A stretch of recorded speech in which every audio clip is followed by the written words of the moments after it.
Hello everyone, if you're new to my channel, consider liking and subscribing. It will make me feel wonderful if you do that. Thanks. By the way, I also have another Naruto and Luffy fanfiction channel. If you are interested, link is in the description. Shadows and Serpentes by Alenthedragon.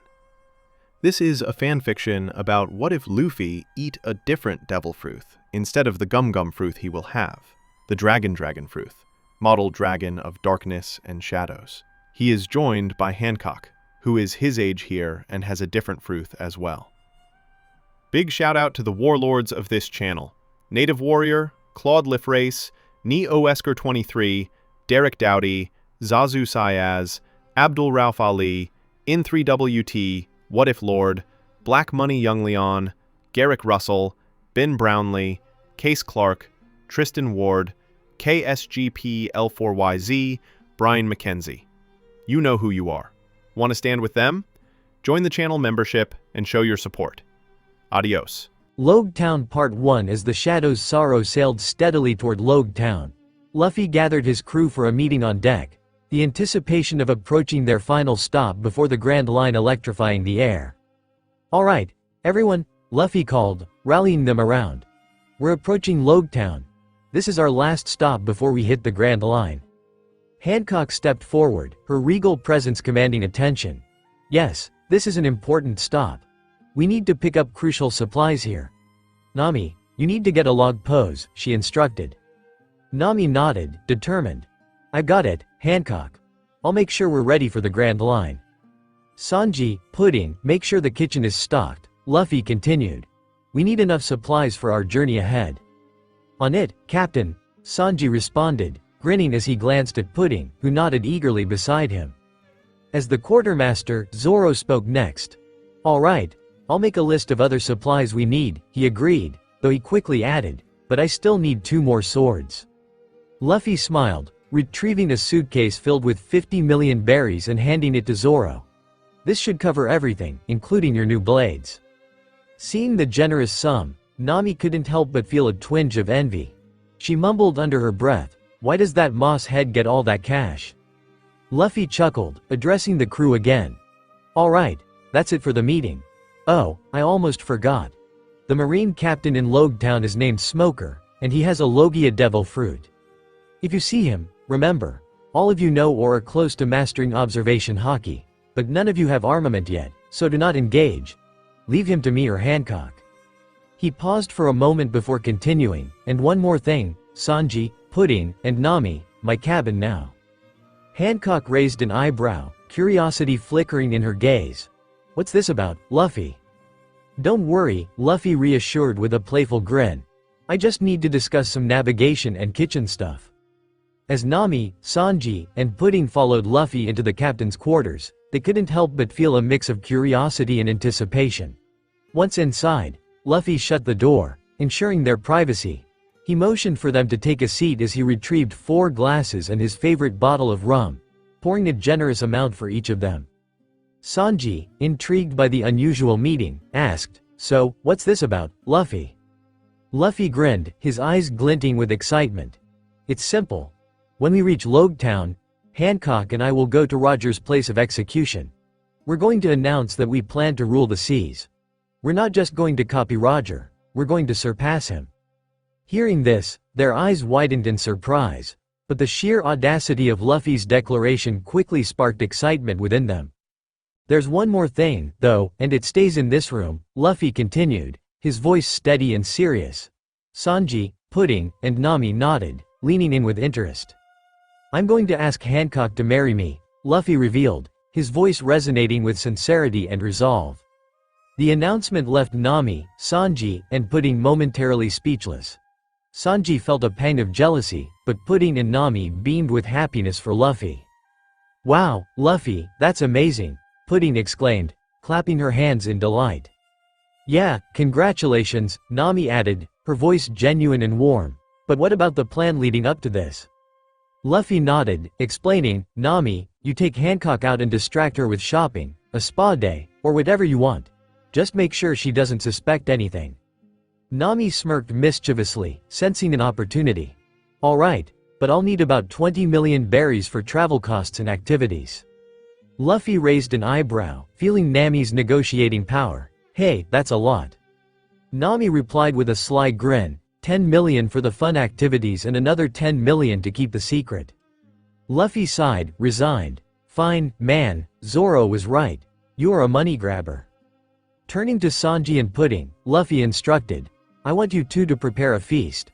Pudding, I need you to make a one-of-a-kind dessert for Hancock. Sanji and Pudding nodded, understanding the significance of the task. We'll make sure it's a celebration to remember, Sanji promised. Luffy smiled, feeling grateful for his crew's support. Alright, that's it. But remember, if Hancock finds out about this, whoever told her is going on bread and water for a month, is that clear? At the Marine headquarters in Logue Town, a sergeant rushed into the captain's office, urgency in his step. As he entered, he was met with a heavy haze of smoke that filled the room. Sitting at his desk, Captain Smoker was engrossed in his routine, his eyes slightly obscured behind the smoke from two lit cigars. Captain Smoker, we have a problem, the sergeant reported, his tone laced with anxiety. Smoker, calm and composed, responded, I know, Sergeant. So the Shadow Dragon and the Snake Princess are here, are they? A smirk played on his lips. If they think they can walk through my town and into the Grand Line, they are mistaken. Sir, should we call Admiral Aoki or contact Vice Admiral Garp for backup? The sergeant asked, concerned for his captain's safety. No, Smoker replied firmly. I will deal with this myself. This is my town, and I don't need any backup. Is that clear? His voice was authoritative, leaving no room for argument. Understood, sir. And where is Sergeant Tashigi? The sergeant inquired. She went to get her sword, Smoker said, flicking ash from one of his cigars. Have her contact me as soon as she gets back to base. Meanwhile, back at the docks in Logue Town, Luffy was with his crew, discussing the day's tasks. Okay. First, Zoro, Kuro, and Usopp will handle obtaining supplies. They nodded in agreement, ready to tackle the challenge. Zoro, get Usopp a rifle with a scope. The cash I've given you should cover everything, Luffy added. Sanji chimed in next, alright, Captain, Pudding and I will take care of shopping for food. Okay. Sounds good, Luffy replied. But before they could leave, Sanji turned to Nami. Oh, Nami Swan. Can I borrow your lion to help us carry the food? Nami nodded, although a sly smirk crossed her face, knowing Richie's mischievous tendencies. Just then, Richie approached Sanji, who with a whisper, said, I know you've been stealing meat from my kitchen, you fleabag. So you're going to carry the food. Understand? The lion, eyes wide, nodded nervously. Hancock observed the bustling crew with curiosity. What about the rest of us? She asked. Nami interjected, I thought you, me, Kaya, and Alvida would spend the day shopping and enjoying ourselves. Luffy nodded in agreement, looking at Hancock warmly. Yes, Hancock, you deserve a break. Meet me later at the execution place. Turning to Kobe, Luffy added, Kobe, you're with me. I have something to take care of here, and you'll be accompanying me. As Zoro, Kuro, and Usopp strolled through the bustling streets of Logue Town, Kuro broke the silence. So, I guess this is it for all the supplies? Zoro nodded in agreement. Yeah, that's all we need. Usopp struggled behind them, carrying the bulk of the supplies. He complained, hey, why do I have to carry all of this? With a smirk, Kuro replied, well, it's simple, long nose.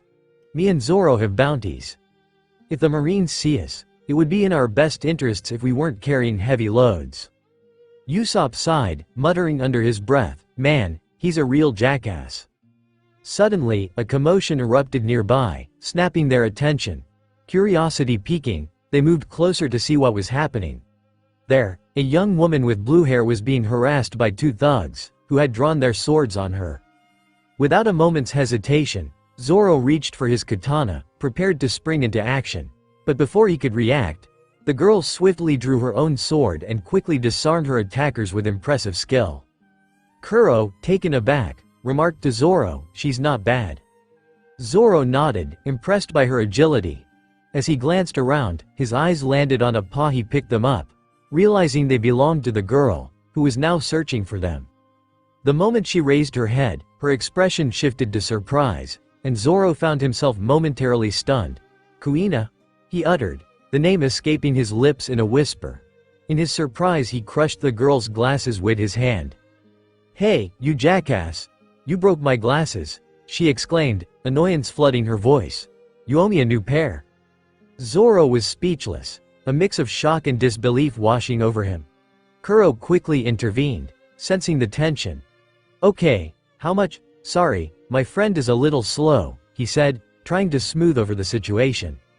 "It's 30,000 berries," she responded, crossing her arms defiantly. "And my name is Tashigi, Sergeant Mayor Tashigi."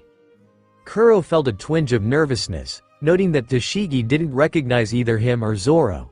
He handed her the money without hesitation, and as Tashigi pocketed it, Zoro watched her, still trying to reconcile this unexpected encounter with his past.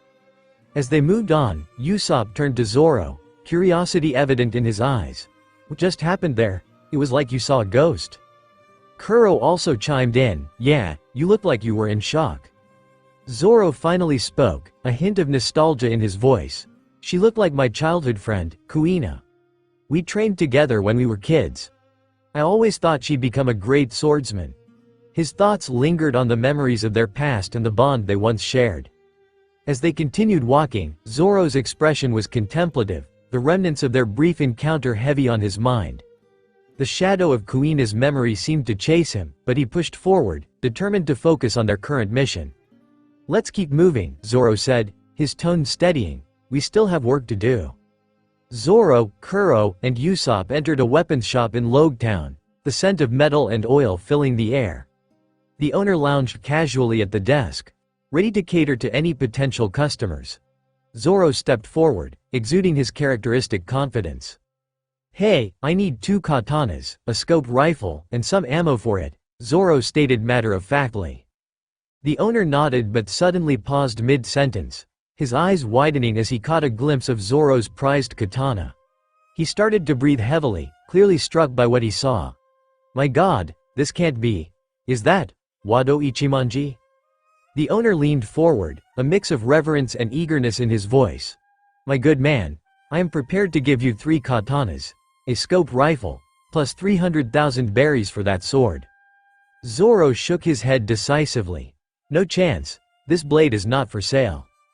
"Alright, how about 400,000 berries then?" The owner pressed, but Zoro remained steadfast in his refusal. "Not a chance," Zoro reiterated, crossing his arms. "Okay, 800,000 berries," the owner pleaded, desperation edging into his tone. Kuro raised an eyebrow, intrigued by the interaction. "Hey, old-timer, why are you so interested in my friend's katana?" Just then, Tashigi entered the store, her presence shifting the mood. "Oh, it's you 3. Thanks for the money for the glasses," she said, adjusting her newly repaired spectacles. Her gaze landed on Zoro's sword, and her eyes widened in disbelief. "Oh my God, Wado Ichimonji, I can't believe it." Both Kuro and Usopp looked puzzled. "Wado Ichimonji?" they echoed in unison. Tashigi rushed to pull out a small book on swords, flipping through the pages. She turned to a page displaying an illustration of Zoro's katana. "Here, Wado Ichimonji. A premium grade blade worth over 10 million berries. This is an exceptional sword." Zoro shrugged nonchalantly, his grip tightening around the hilt of his katana. "It's not for sale, and its worth doesn't matter to me. It's a reminder of my promise." The owner of the weapons shop simmered with irritation, glaring at Tashigi for ruining his chance to con Zoro out of his legendary blade. "You've ruined everything," he spat, obviously frustrated. In a sudden outburst, he threw Tashigi's katana to her. She caught it reflexively, but in her clumsiness, she stumbled backward and landed in a pile of swords with a loud clang. "Ow!" she exclaimed, a bit embarrassed but unharmed. Zoro crossed his arms, watching with an amused glint in his eyes. "Okay, old-timer, do you have any rifles and katanas to show me?" Still grumpy from his earlier embarrassment, the owner begrudgingly replied, "All right. The barrel over there has some swords on discount, and I can bring you some rifles to look at." As Zoro moved toward the barrel filled with bladed weapons, Usopp spotted a beautiful rifle hanging on the wall. "What about that rifle?" he pointed enthusiastically. The owner chuckled dismissively. "Oh, come on. That's a new model from the Grand Line. It's accurate as hell, and instead of 1 bullet, it houses 5 rounds. It's worth over 5 million berries. I'll take it, Usopp said without hesitation, leaving the owner wide-eyed. What a steal. Meanwhile, Zoro rummaged through the barrel of katanas. His attention was suddenly drawn to a striking sword with a red hilt. He pulled it from the pile, inspecting it closely. Tashigi, brushing herself off and regaining her composure, rushed over, her eyes widening. It can't be. Is that the Sandai Kitetsu? Kuro's interest was piqued as he joined Zoro to take a closer look. I thought only low-quality blades were in that barrel. Tashigi flipped through her book once more, her voice filled with awe as she found the relevant page. No, it is a Sandai Kitetsu. It's a premium blade worth over 5 million berries. The shop owner now looked increasingly anxious. I can't sell you that. You're right. A blade like that shouldn't be up for sale at 50,000 berries, Tashigi stated firmly. The owner shot back defensively, no, it's not that. Zoro, fixated on the katana and sensing its heavy aura, interjected, it's cursed. The owner nodded, a touch of dread flickering in his eyes. Yes, but how did you know? I felt it, Zoro replied, a confident smile forming. I'll take it. The shop owner blinked in disbelief, visibly shaken by Zoro's straightforwardness. You want a cursed blade? Zoro, feeling confident with his new Sandai Kitetsu, grinned eagerly. Let's see what's stronger. The blade's curse or my luck. With determination, he tossed the cursed sword into the air, watching it spin as it ascended. The owner, Tashigi, and Usopp went into a panic, eyes wide with disbelief. What are you doing? The owner shouted, clearly alarmed. Kuro maintained his composure, curious to see what Zoro would do next. As the Sandai Kitetsu spun through the air, Zoro extended his arm beneath it. It whirled dangerously close, suspense hanging in the air. Just as it looked like it might slice down upon his arm, it narrowly missed and pierced the floor with a sharp thud. Zoro smiled triumphantly, looks like my luck is stronger. With a sense of triumph and apostolic flair, he declared, okay, I still need another katana. Hastily, the owner, still recovering from the shock, said, wait a second. He rushed up the stairs, returning moments later with a katana featuring an elegant black hilt. This is Wazamo no Yubashiri. It's the best blade I have, please take it. Zoro regarded the katana thoughtfully, nodding his appreciation. Thanks, old man, but… The owner added quickly, but nothing, I'm sorry for trying to scam you earlier. Take it, and the Sandai Kitetsu, they're free. Just pay for the rifle. Zoro acknowledged the offer, accepting the additional sword with gratitude. After paying for the rifle, he, Kuro, and Usopp exited the shop, leaving a wide-eyed Tashigi behind. Once outside, Tashigi shook her head in disbelief. Who are those guys? She muttered to herself, still processing the encounter. Zoro, Kuro, and Usopp stood just outside the shop, weapons in hand, feeling a surge of energy and determination. Let's go find the others, Zoro said, eager to rejoin the crew and show off their new gear. As they walked away from the weapons shop, Kuro, who had been observing Zoro with a sink, you made quite an impression back there. I'm sure she'll remember you. On the bustling streets of Logue Town's market, Sanji and Pudding navigated through the throngs of vendors and shoppers, Nami's lion, Richie, dutifully trotting alongside them, laden with bags like a pack horse. Richie bore his load with a hint of indignity, conscious of the consequences of his past kitchen thefts, now evident after Sanji identified him as the culprit. Sanji, having recently scored a prized bluefin elephant tuna in a heated cooking contest, was brimming with pride. Pudding, impressed by Sanji's culinary prowess, couldn't help but comment, wow, Sanji, that was impressive. You really beat the other chefs like it was nothing.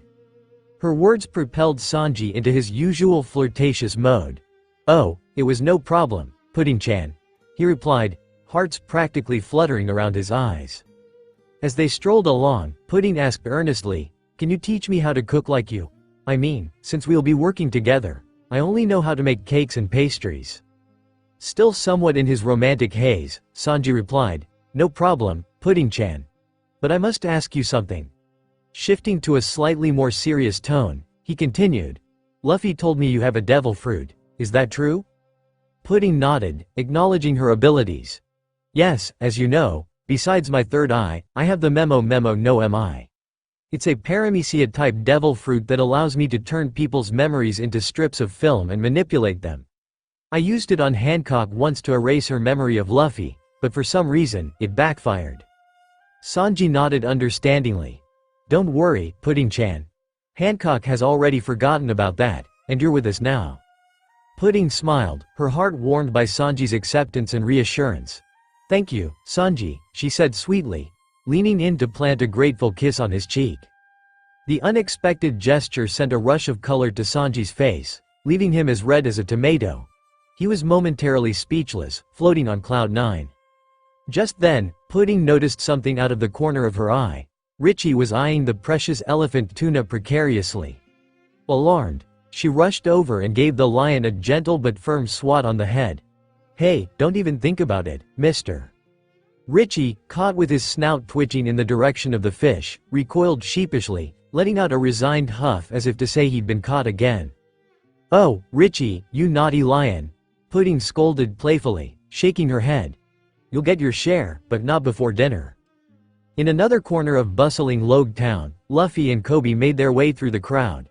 As they walked, Kobe's curiosity got the better of him. Luffy, where are we going? Luffy grinned, his usual adventurous spirit shining through. We're heading to Gold Roger's bar to see a friend of mine. His name is Raoul, and he can sell us several log poses. He's connected to the black market. Kobe, ever cautious, asked, do you think we can trust him, Luffy? Of course, Luffy assured him with a relaxed smile. Don't worry, he's harmless.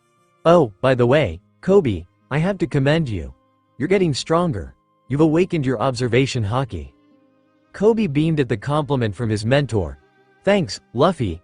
I've also had an idea on how to use my devil fruit. Luffy raised an eyebrow, curious. Oh, what are you working on? Kobe explained, well, since my body is rubber, I thought if I stretch my blood vessels and speed up my blood flow, I could increase my speed. Luffy chuckled, clearly impressed. Nice, Kobe. You sure are creative. We'll test it out when we leave Logue Town. Kobe nodded enthusiastically as they approached their destination. They entered Gold Roger's bar, finding it mostly empty except for an old man drinking quietly. Raoul, it's me, Luffy, Luffy shouted, his voice full of warmth. Raoul looked up, a wide grin spreading across his weathered face. Luffy, hey, nice to see you. Luffy gestured to Kobe, introducing him. Raoul, this is my cabin boy and apprentice, Kobe.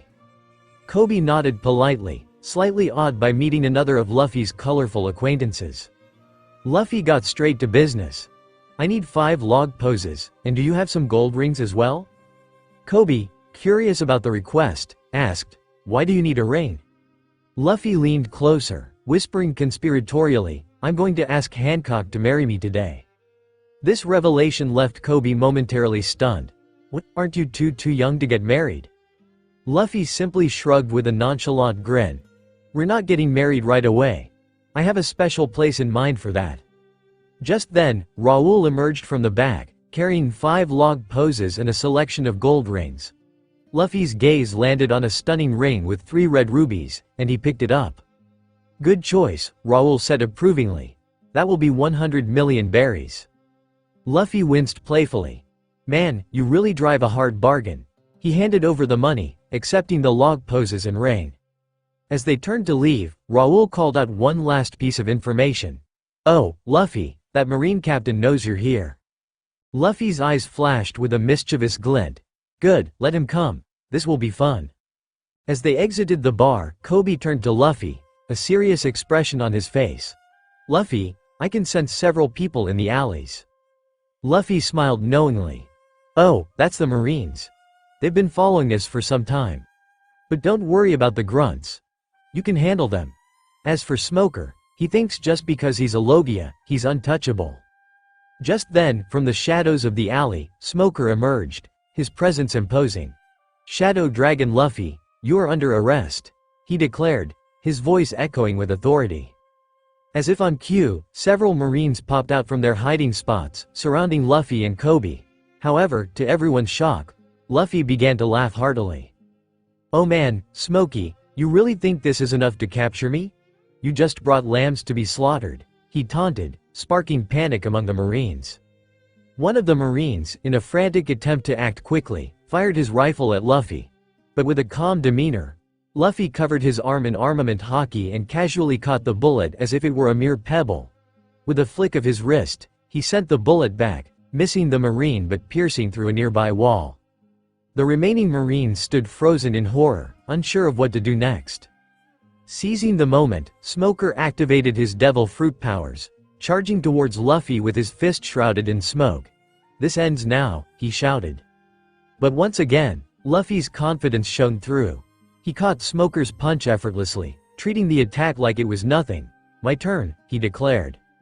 With a swift movement, Luffy covered his other arm in armament haki and delivered a powerful punch to Smoker's face.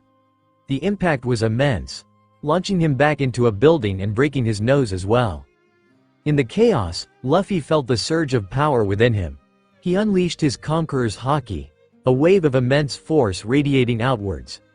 The pressure knocked out the remaining Marines surrounding them, leaving only Smoker struggling to regroup.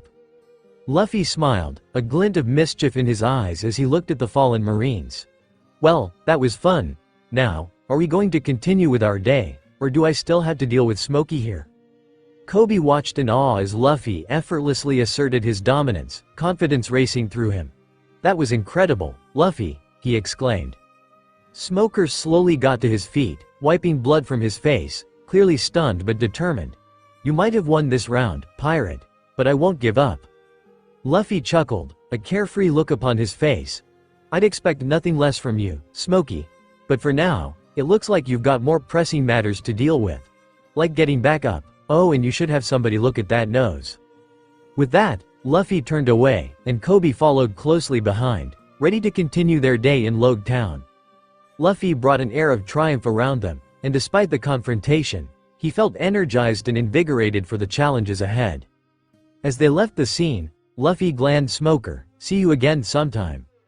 In a bustling shop in Logue Town, Hancock, her pet snake Salome, Alvida, and Kaya watched as Nami engaged in an animated argument with the store owner. Having purchased nearly every item in the store, Nami was now demanding an 80% discount, her negotiation skills on full display. Hancock turned to Kaya and Alvida, grinning. "Man, she sure knows how to negotiate." Kaya sighed, shaking her head. "Yeah, it's quite a talent at this point." Just as Nami finished bargaining her way to what seemed like the impossible deal, the group exited the store, arms laden with clothes, all while Salome slithered beside Hancock. Kaya turned to Nami, who looked triumphantly pleased with her haul. "Do we really need all these clothes?" "Of course we do," Nami replied, her enthusiasm infectious. Alvida chimed in with a comical tone. "Yeah, I'm sure that we need over 50 dresses." As they made their way to the center of Logue Town, Hancock's demeanor shifted slightly. Using her observation haki, she sensed something amiss. There were Marines nearby trying to ambush them.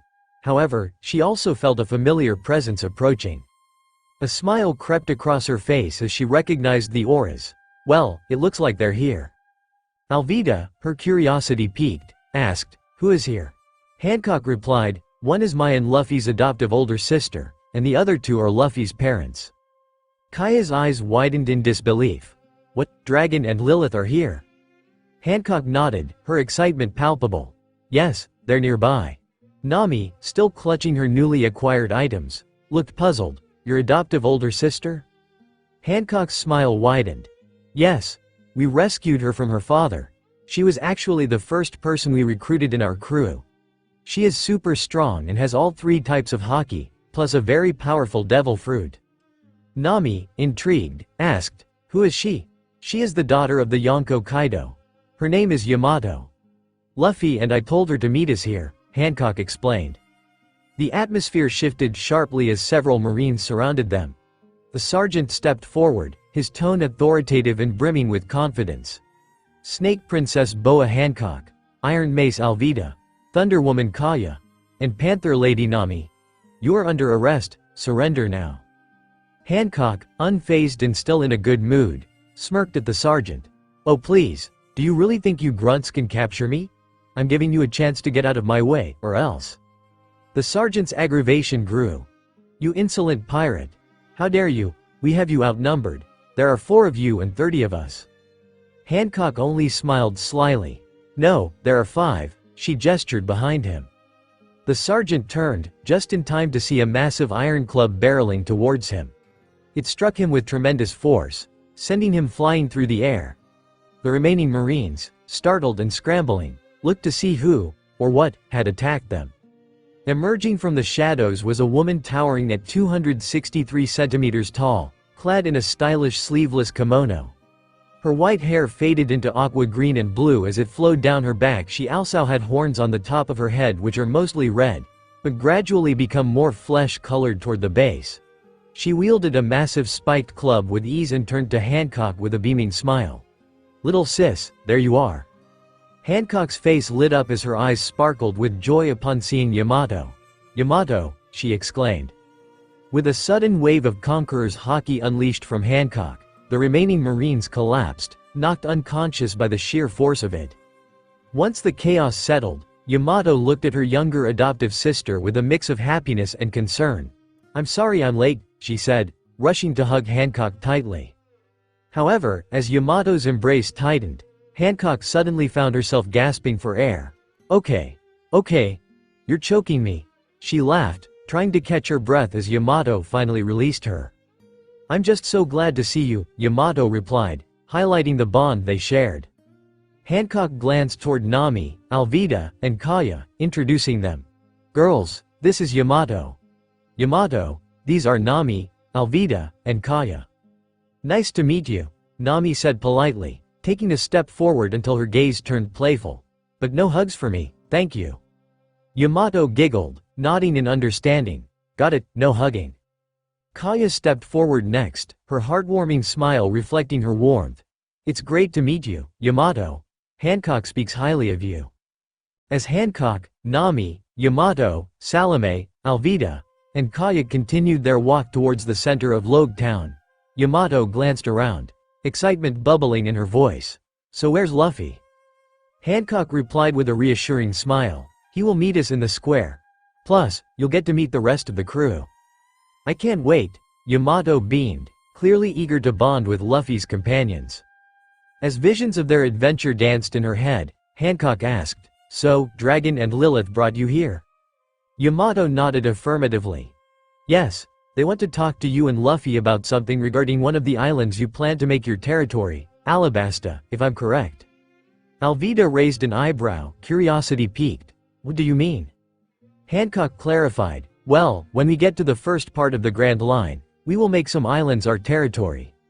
Luffy and I have some islands in mind, but Alabasta is a key target. It's perfect. It can act as a hub of trade for us." Nami's eyes sparkled with enthusiasm. "So it will make us rich." Hancock chuckled, her expression softening at Nami's excitement. "Well, yes, but Luffy and I agreed that when we take territory, we won't demand tribute from it. We have something else in mind." Kaya looked intrigued and asked, "What is it?" Hancock took a deep breath, feeling the gravity of what she was about to share. "Well, since Luffy plans on telling you all when we reach the Grand Line, I see no harm in telling you now. We plan to use Alabasta as our main base of operations for our black market operations." The revelation hung in the air, but before anyone could respond, she continued, "See, we both plan to rule the seas, but we also plan to rule the underworld. The only thing we won't allow is the slave trade. We plan to end that once and for all. If we succeed, we will have resources and money that even kings don't have." Hearing this, Nami couldn't contain herself. She rushed forward and hugged Hancock tightly, her eyes shining with excitement. "Oh my, I really picked the right crew." The women laughed, and the atmosphere brimmed with ambition and camaraderie. Aspiring to build something greater together sparked a sense of unity that flowed through them. They were not just a crew sailing the seas. They were forming a powerful alliance with a vision for their future. As Luffy and Kobe approached the town center, they spotted Hancock, Nami, Zoro, Kuro, Usopp, Sanji, Pudding, Alvida, Kaya, and Nami's pet Richie the lion, alongside Hancock's snake, Salome. Among them stood Yamato, who greeted Luffy with a smile. "There you are, Luffy," Yamato exclaimed. Luffy grinned back, And I see you've met the crew. What do you think? They're interesting, Yamato replied, glancing at Sanji, who was fixated on her. Leaning closer to Luffy, she whispered, "Why is that blonde guy staring at me?" Luffy chuckled. "Oh, that's Sanji. He's a bit of a perv, but he's a great cook." Luffy then introduced Yamato to Kobe, who felt a little nervous meeting her. "Hey, Kobe, this is Yamato." "Nice to meet you, Kobe," Yamato said warmly. "So you're the one Hancock told me about." Luffy continued, "Guys, you've already met Yamato. She's going to be your trainer in hockey, along with me and Hancock. Plus, she's our ship's disciplinarian, which means her job is to maintain order on the crew." Luffy approached Hancock with a determined gleam in his eye. "Are you ready?" he asked, his excitement palpable. Hancock nodded, her own resolve shining through. "Let's do this." In that moment, Luffy sprouted dragon wings, soaring into the sky. As he flew, Hancock grasped him from behind, her presence both comforting and exhilarating. Together, they made their way to the execution platform where Gold Roger had met his fate. As they landed atop the platform, the sight of a gathered crowd below greeted them. The anticipation in the air was electric. Luffy smiled at the crowd, his confidence radiating. "Excellent. They're watching with interest," he said, glancing back at Hancock. However, whispers began to circulate among the onlookers. "Who are those two on top of the scaffold?" one man questioned, his voice laced with curiosity. "I don't know," but another woman chimed in, her voice trembling. "Wait, isn't that Shadow Dragon Monkey D. Luffy and Snake Princess Boa Hancock?" Panic rippled through the crowd. "Help! Call the Marines!" someone shouted, fear evident in their tone. Hearing the recognition, Luffy turned to the crowd, his voice booming. "People of Logatown, me and Hancock have an announcement to make." Hancock stepped forward, her regal demeanor enhanced by the crowd's attention. "Yes, we do," she began, the gravity of their declaration evident in her tone. Luffy took the lead, his energy infectious. "You're looking at the new king and queen of the pirates. We will surpass Roger and rule the seas. But that's not all. We also plan to eliminate the world government for good." The declaration sent shockwaves through the crowd and the gathered members of the Shadow Dragon Pirates, all of whom were stunned by the audacity of their captain and vice-captain. Nami, eyes wide, whispered, so this was their plan. Kuro, unable to contain himself, added, "I have to admit, our captain and vice-captain have guts." With the crowd buzzing around them, Luffy's gaze shifted to Hancock, and a playful smirk crossed his face. "Oh, and since we're up here, I'm going to do something else." Confused, Hancock raised an eyebrow, but her expression quickly shifted to shock as Luffy dropped to one knee. Her heart raced as he reached into his pocket and pulled out a shining ring. "This is really happening," Hancock thought, her heart soaring. "Please don't let this be a dream." "Boa Hancock," Luffy proclaimed, his voice steady and strong, "will you marry me?" Hancock felt her world stop for a moment. She could hardly breathe, overwhelmed with emotion, unable to respond. This was the moment she had always dreamed of. As she prepared to say, yes, disaster struck. Suddenly, a swirling cloud of smoke erupted near them. "Shadow Dragon! You're mine," Captain Smoker roared, charging at them with his powerful smoke abilities, intent on capturing Luffy. Anger surged through Hancock at the interruption. Without hesitation, she leapt towards Smoker, her leg enveloped in armament hockey. With a fierce kick fueled by her resolve, she struck Smoker with such force that a massive crater formed beneath him as he crashed into the ground. With the danger momentarily subdued, Hancock turned back to Luffy, her eyes shining with determination as she landed gracefully beside him. "Yes, I will marry you," she exclaimed, joy breaking through her initial shock. Luffy's face lit up with ecstasy as he rose to meet her, and in that historic moment, they embraced and kissed atop the very platform where Gold Roger had once stood, sealing their commitment amidst a crowd that witnessed not just a proposal but the dawning of a new era in piracy. The cheers of the crowd echoed in celebration as the promise of adventure, love, and rebellion filled the air, signaling a future that would reshape the world. As Luffy and Hancock broke from their kiss, cheers erupted from the crowd below. They could feel the excitement and energy surging through the air. Luffy grinned at Hancock, his newly engaged fiancée. "Let's go," he exclaimed, and Hancock nodded with a smile. However, their celebratory demeanor was quickly overshadowed by the sound of boots pounding against the cobblestones. The Marines were on the move, and Smoker, now furious and nursing his broken nose and ribs, staggered onto the square. He was beginning to question whether not calling for an admiral or vice admiral was a good idea given the strength of the two pirates before.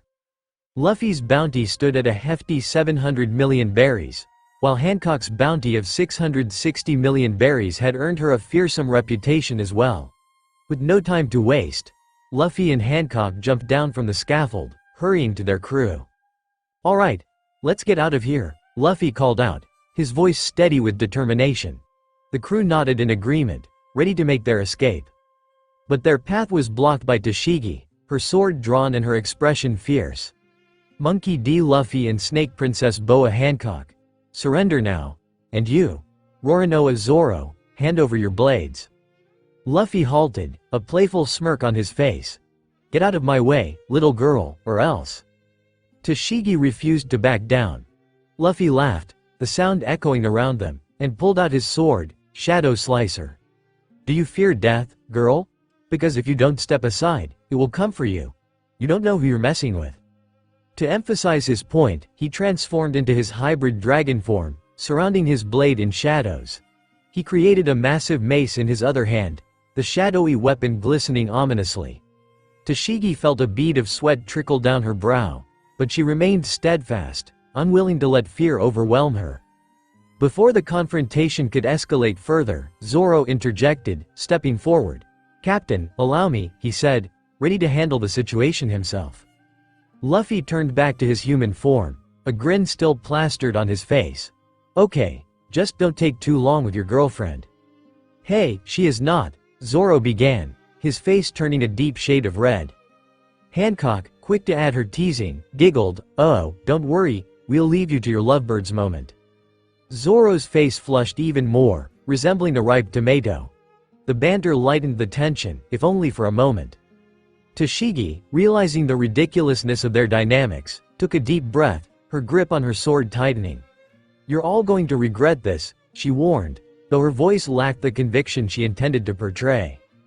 As the rest of the Shadow Dragon pirates hurried toward their ship, Zoro found himself facing Tashigi, who stood firm with a mix of determination and disbelief.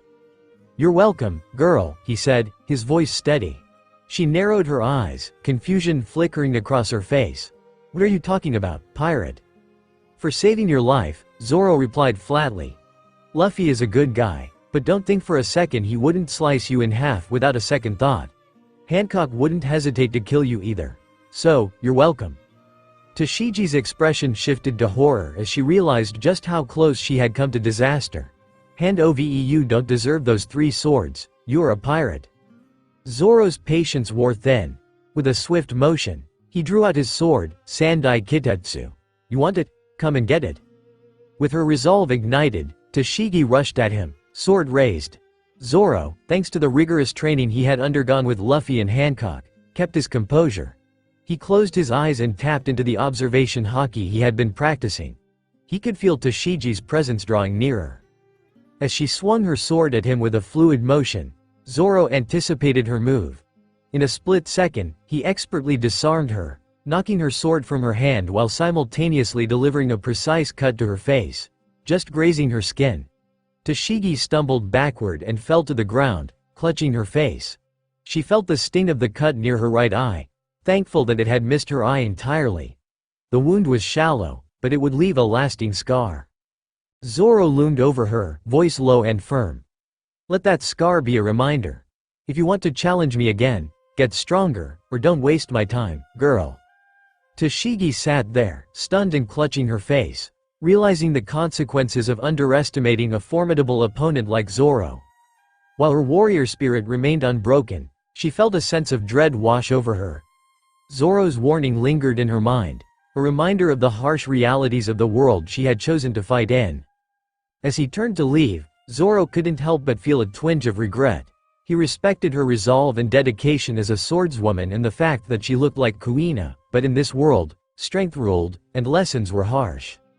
Meanwhile, Tashigi pulled herself up, the sting of defeat fueling her determination. She vowed to train harder, to grow stronger, and to be ready if their paths crossed again.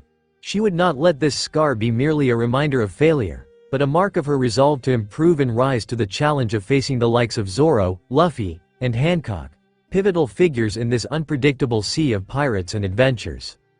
As Luffy and his crew spotted their ship, the Shadow Sorrow, another obstacle appeared, Smoker, bruised but tenacious.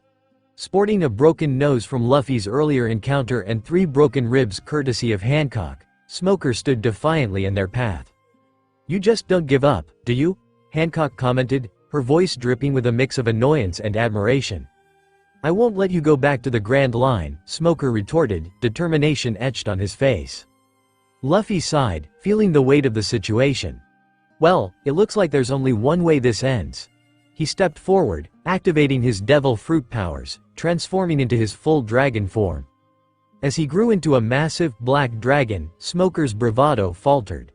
Facing a colossal creature that radiated an aura of power, one that looked as if it had emerged from the depths of hell, Smoker's confidence began to waver. "Move now, Smoker," Luffy commanded, his voice rumbling like thunder through the air. "Not a chance," Smoker yelled, refusing to back down. "Man, you are stubborn," Luffy replied, a slight smirk on his dragon lips. Suddenly, Hancock, having transformed into her Gorgon form, joined the fray. With a quick movement, she punched Smoker squarely in the stomach with a fist imbued with haki. The force knocked the Marine captain out of breath, and he passed out. "Get to the ship now," Hancock ordered, her fierce gaze locked on him. Turning to Luffy, she asked, "Where's Zoro?" Still in his dragon form, Luffy activated his observation haki, scanning the area. "Oh crap, he's on the other side of town. He got lost again." Hancock sighed, exasperated. "That's it, no alcohol for him for 1 month, and Nami will teach him how to read a compass." Without wasting another moment, Luffy took to the skies, soaring toward the other side of town to retrieve Zoro. Luffy's wings beat powerfully, propelling him through the air as he mentally prepared himself to find his green-haired friend. In the sky, Luffy spotted Zoro wandering aimlessly near a market square, looking utterly perplexed. "Zoro!" Luffy bellowed as he swooped down to his friend, transforming back into his human form just above him. "What? Luffy?" Zoro exclaimed, caught off guard. "I was just trying to find the ship." "Yeah, I can see that. Now come on, we had to move." As the Shadow Sorrow set sail, Luffy returned in his dragon form, Zoro clinging onto his back. When they reached the ship, Hancock crossed her arms, her expression firm. "As punishment for getting lost, no alcohol for a month," she announced. Zoro's face fell, despair washing over him as he curled into a ball in a corner of the deck, a wave of dejection surrounding him. The rest of the Shadow Dragon pirates laughed at his antics, their spirits high from the recent victory. "Hey, Hancock," Luffy called out, trying to lighten the mood. "It's our engagement party. Don't you think we can let Zoro off the hook this time?" Hancock paused, her expression softening slightly. "I don't know." But her eyes lit up when she noticed Pudding and Sanji approaching with a massive vanilla cake, decorations bright and inviting. "Okay, Zoro, you're off the hook this time." Hancock finally relented, her tone playful. "Now give me that cake." The moment Hancock made her announcement, the atmosphere shifted. The crew erupted with cheers as the party commenced in full swing. Laughter, music, and the clinking of glasses filled the air, creating an atmosphere of celebration aboard the Shadow Sorrow. Just as everyone began to enjoy the cake and festivities, a voice echoed from behind them, one that Luffy, Hancock, and Yamato recognized all too well. "So my boy is getting married." "Congratulations," came the voice, rich with authority and warmth. Luffy turned around, eyes widening as he saw the familiar figures. "Mom, Dad," he exclaimed, joy flooding over him. Yamato, standing nearby, added with excitement, "Oh Luffy, I forgot to tell you they brought me here." The two figures were unmistakable: Monkey D. Dragon, Luffy's enigmatic father whose reputation as the leader of the Revolutionary Army preceded him, and Luffy's mother, the fierce and fiery Lilith, known as the She-Devil, and sister to the legendary red-haired Shanks. Her red hair shone vibrantly against the backdrop of the ship, and her smile radiated pride. Luffy rushed to embrace them both, a grin stretched wide across his face. What are you doing here? We wouldn't miss your engagement for the world, Dragon replied, his stern visage softening as he looked upon his son's joyous occasion. Lilith warmly embraced her student, Hancock, offering heartfelt congratulations. However, as a mother would, she turned to Luffy with a playful scolding. What took you so long? She teased, casting a knowing glance at her son. Luffy, joined by Hancock, introduced Dragon and Lilith to the rest of the crew. Once the introductions were complete, Lilith spoke up, pointing to the real reason for their visit beyond simply delivering Yamato. There's something important we need to discuss with you both, Lilith began. Curious, Luffy asked, so, what's so important that you both came all the way here? Oh, and Mom, how's Sabo? Lilith's expression lit up with pride. He's great, still trying to impress Koala, but great. He's the third in command now. Luffy grinned widely. Good to know, tell him me and Hancock said hi. Hancock shifted the conversation, addressing Dragon. Is this about Alabasta? Dragon nodded. Yes. You know it's in the midst of a civil war, right? Luffy nodded enthusiastically. Yeah, and that makes it ripe for the taking. If my crew and I can promise the king security and stability, he'll accept our protection. Lilith shook her head slightly, a mix of patience and concern in her eyes. It's not that simple, Luffy. There's more going on. From what the Revolutionary Army has gathered, the warlord Crocodile may be involved in this mess. Although you, Hancock, Yamato, could beat him with no problem, we need to know his true intention. And Luffy, Hancock. There's something else. Ace has gone missing from Whitebeard's ship. Luffy, Hancock, and even Yamato were visibly startled. What? Luffy exclaimed. Oh no, what has he done this time? Dragon continued, his expression serious. Well, we received a message from Marco. It appears he's hunting a man by the name of Marshal D. Teach. Upon hearing this, Luffy's brow furrowed. Teach? That useless fat ass? Isn't he harmless? Knowing the next piece of news would truly upset Luffy and Hancock, both of whom were friends with the Whitebeard pirates, Dragon delivered it gently. Teach killed your and Ace's friend Thatch and stole some kind of devil fruit. The mood shifted instantly. Luffy and Hancock's faces darkened, the news hitting them hard. Hancock, regaining her composure, spoke with a deep, icy calm. If you find Ace, tell him he'd better catch Teach before Luffy or I do. Luffy added, his tone filled with a restrained fury. Yes, believe me, the horrors we'll unleash on him. Oh, I can't wait. As Luffy and Hancock composed themselves after the heart-wrenching news of Thatch's death, Lilith spoke gently yet firmly. Listen, you two, I know this is hard, but leave Teach to Ace for now. I've already sent Sabo and Koala to find Ace, just in case. Luffy nodded, understanding the wisdom in her words. Okay, but if I cross paths with that asshole again, I won't hesitate to kill him. Hancock nodded in agreement. Neither will I. Dragon and Lilith both nodded in understanding, sharing a moment of silent support before leaving the Shadow Sorrow to continue their mission. With their departure, Luffy turned to his crew, determination in his eyes. All right, let's not let this ruin our party. The Shadow Dragon pirates raised their cups, a unified cheer rising as they resumed the engagement celebration for Luffy and Hancock. The festivities continued, filled with laughter, camaraderie, and dreams of the future buoying their spirits through the night. As the party wound down and the crew retired for the night, the ship grew quieter under the stars. Later, as the night deepened, Hancock awoke in their shared bed to find Luffy absent. Curious, she dressed and made her way to the ship's deck, where she found him staring out at the sea, a bottle of rum in hand. She approached him gently, her presence a comforting one. Luffy, what's the matter? Luffy glanced sideways at her and gave a sad smile. Oh, nothing. Just wanted to make a toast for Thatch. May he rest in peace. Hancock returned his smile, soft and understanding. Yeah, he was a good guy. Luffy handed her the bottle, and she took a drink as well, joining him in silent tribute. Together, they sat on the deck, sharing memories and the quiet of the night, finishing the bottle in each other's company. The stars above seemed to twinkle in acknowledgement of their shared sorrow and the bond that would see them through the trials ahead. The next morning, the kitchen of the Shadow Sorrow was bustling with activity as the crew began their breakfast. Luffy and Hancock stumbled through the door, looking thoroughly hungover. Sanji, ever the cheerful cook, caught sight of Hancock and grinned. "Good morning, Hancock-chan. How about some breakfast?" But Hancock wasn't in the mood. She raised her finger in a threatening gesture and replied, "Sanji, if you don't want to be turned to stone, shut up and get us some strong coffee." Luffy, with his head resting heavily on the table, groaned in agreement, "And that goes for the rest of you. Be quiet or you'll all have deck duty for a month." Kaya, sitting nearby, whispered to Alvida, "Why are they in such a foul mood? They didn't drink that much last night, did they?" Alvida smiled knowingly. "Well, I had night duty, and I saw them on the deck drinking. First, it was 1 bottle of rum, but then it became 3. At least they were drinking until the sun was visible.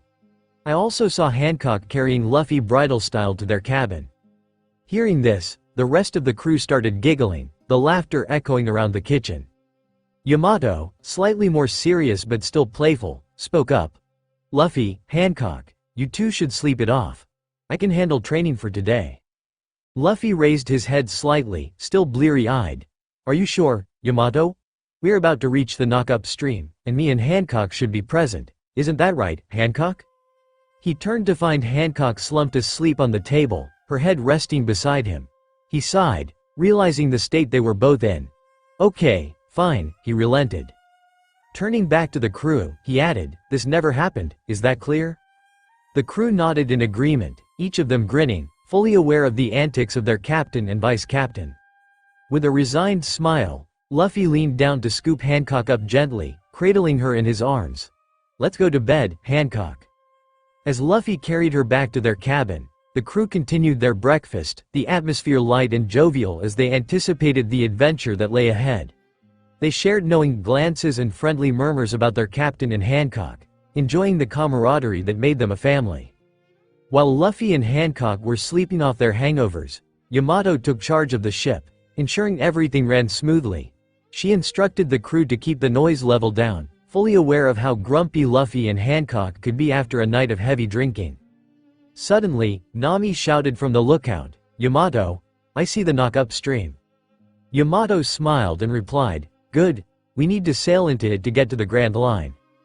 As the Shadow Sorrow began its ascent up the knock-up stream, the crew watched in awe at the sheer force and spectacle of the ride.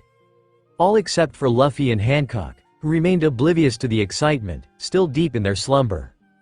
With great enthusiasm, Yamato called out, "We made it, we're in the first half of the Grand Line. Paradise." She made her way up to Nami to show her how to use a log pose, the excitement palpable among the crew. Suddenly, Kobe's voice cut through the air. "Hey, what is that? Looks like a mountain." Zoro chimed in, "Yeah, but it's black. What kind of rock is that?" Curious, Yamato moved to see what the commotion was about. As she turned to go check, the mountain shifted, revealing a massive whalehead emerging from the water. "Don't worry, it's Laboon. He's harmless," Yamato assured them. Just as she finished her sentence, Laboon opened his gigantic mouth wide, mistaking the ship for food. "Whoa, Laboon!" Yamato exclaimed, panicking slightly. "It's me, Yamato." Amidst the chaos, Kaya was charging up her thunder power, while Zoro and Kuro had their swords drawn, ready to defend the ship. "Stop! Don't hurt him!" Yamato shouted to her crewmates, surprising them all with her fierce defense of the whale. But before they could question her further, Laboon's massive mouth closed around the ship, swallowing the Shadow Sorrow whole without any hesitation. Inside, the crew staggered as they found themselves in complete darkness, surrounded by what felt like the insides of a whale. "Are we inside Laboon?" Nami asked, trying to catch her breath. Yamato, still unfazed, chuckled sheepishly. "Yep, he's a gentle giant, I promise. We just need to let him know we're here and that we're not food." The crew began to process the bizarre situation, realizing they had entered a new phase of their adventure in the Grand Line, and they would have to work together to communicate with this giant whale if they hoped to get out of this predicament. As the Shadow Dragon pirates, along with their ship, found themselves in the peculiar surroundings of Laboon's stomach, they were taken aback to see that the interior looked remarkably like a bright, sunny sky. Floating islands created a surreal environment, and in the middle of it all sat an old man named Crocus, comfortably perched on a small island, reading a newspaper. "Yamato, Realizing the predicament they were in and knowing Luffy and Hancock would soon wake up to this bizarre situation, shouted over to the old man, "Hey, Crocus, it's me, Yamato." Crocus looked up, his eyes brightening with recognition. "Yamato, what are you doing in Laboon's stomach, and where are Luffy and Hancock?" Embarrassed, Yamato scratched her head. "Well, Laboon mistook us for food. Luffy and Hancock are in their cabin sleeping off a nasty hangover, and they left me in charge of the ship." Kuro, trying to tease Yamato further, chimed in, "Yeah, and we got eaten by a whale."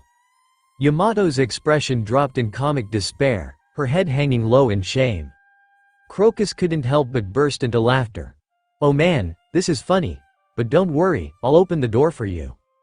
As Crocus spoke, he shared how he had been taking care of Laboon all this time, explaining that he was actually the doctor for the Roger Pirates. He recounted the day Luffy stopped Laboon from hitting his head on the rocks and how they had made a pact to fight again one day, a bond that Luffy had unknowingly forged with the great whale. Suddenly, as they were immersed in his stories, two of nowhere, causing everyone to turn their attention toward them. One was a man wearing a crown and a vibrant green suit, and the other was a girl with long blue hair pulled back into a ponytail. "Who are you?" Yamato asked, her voice a mix of intrigue and surprise. The two individuals introduced themselves. The man declared, "I am Mr. Nine," while the girl followed, saying, "I am Miss Wednesday." The Shadow Dragon pirates burst into laughter at the absurdity of their names. Kobe, always one to voice his thoughts, chimed in with a grin, "Man, those are some dumb names." Mr. Nine, now irritated by the mockery, pointed his bazooka at Kobe and fired. To his astonishment, the projectile simply bounced off Kobe's body. "What the?" he exclaimed, bewildered. In retaliation, Kobe shouted, "Gum Gum Pistol." Stretching his arm, he delivered a powerful punch directly to Mr. Nine's face, knocking him backward. Miss Wednesday, shocked by the sudden turn of events, instinctively aimed at Alvida, but her shot proved useless. The projectile merely slid off Alvida's body, bouncing harmlessly away and crashing directly into Zoro, who sliced it in half with a swift motion of his swords. Miss Wednesday now stood in stunned silence, realizing she was not only trapped in a whale's stomach but also that her partner was knocked out cold. Panic began to set in as she assessed her dire situation. Seizing the opportunity, Kobe stretched his arm around her waist, effectively capturing her. He grinned triumphantly. Crocus, observing the unfolding chaos, raised an eyebrow. "You two again?" he remarked, recognizing the infamous duo. Yamato looked at Crocus in surprise. "You know them?" Crocus nodded gravely. "Yes, they are trying to kill Laboon." Miss Wednesday, now panicking, desperately tried to justify her actions. "No, wait, we were just..." At that moment, the door swung open with a crashing sound, revealing a very angry Luffy and Hancock emerging onto the deck. Luffy rubbed the sleep from his eyes, trying to comprehend the chaotic scene before him. "What is all that noise?" he demanded, his voice still thick with grogginess. Seeing their captain, Yamato quickly explained, "Luffy, we've got intruders. They were trying to attack Laboon." Luffy's eyes narrowed as he focused on Mr. Nine, who was trying to regain his composure after being knocked out by Kobe. Hancock, meanwhile, was looking down at Miss Wednesday, her expression turning fierce. Both Luffy and Hancock took a moment to process their surroundings. As they looked around, they spotted Crocus sitting calmly nearby. Luffy, still bewildered, asked, "Yamato, where are we? Who are these two idiots? Why is Crocus here, and where is Laboon?" Yamato, feeling the weight of their gazes and the embarrassment of the situation, took a deep breath and began explaining. "Well, it's a long story, you see, we're actually inside Laboon's stomach. He mistook our ship for food, and these two," she gestured to Mr. Nine and Miss Wednesday, "were trying to attack him."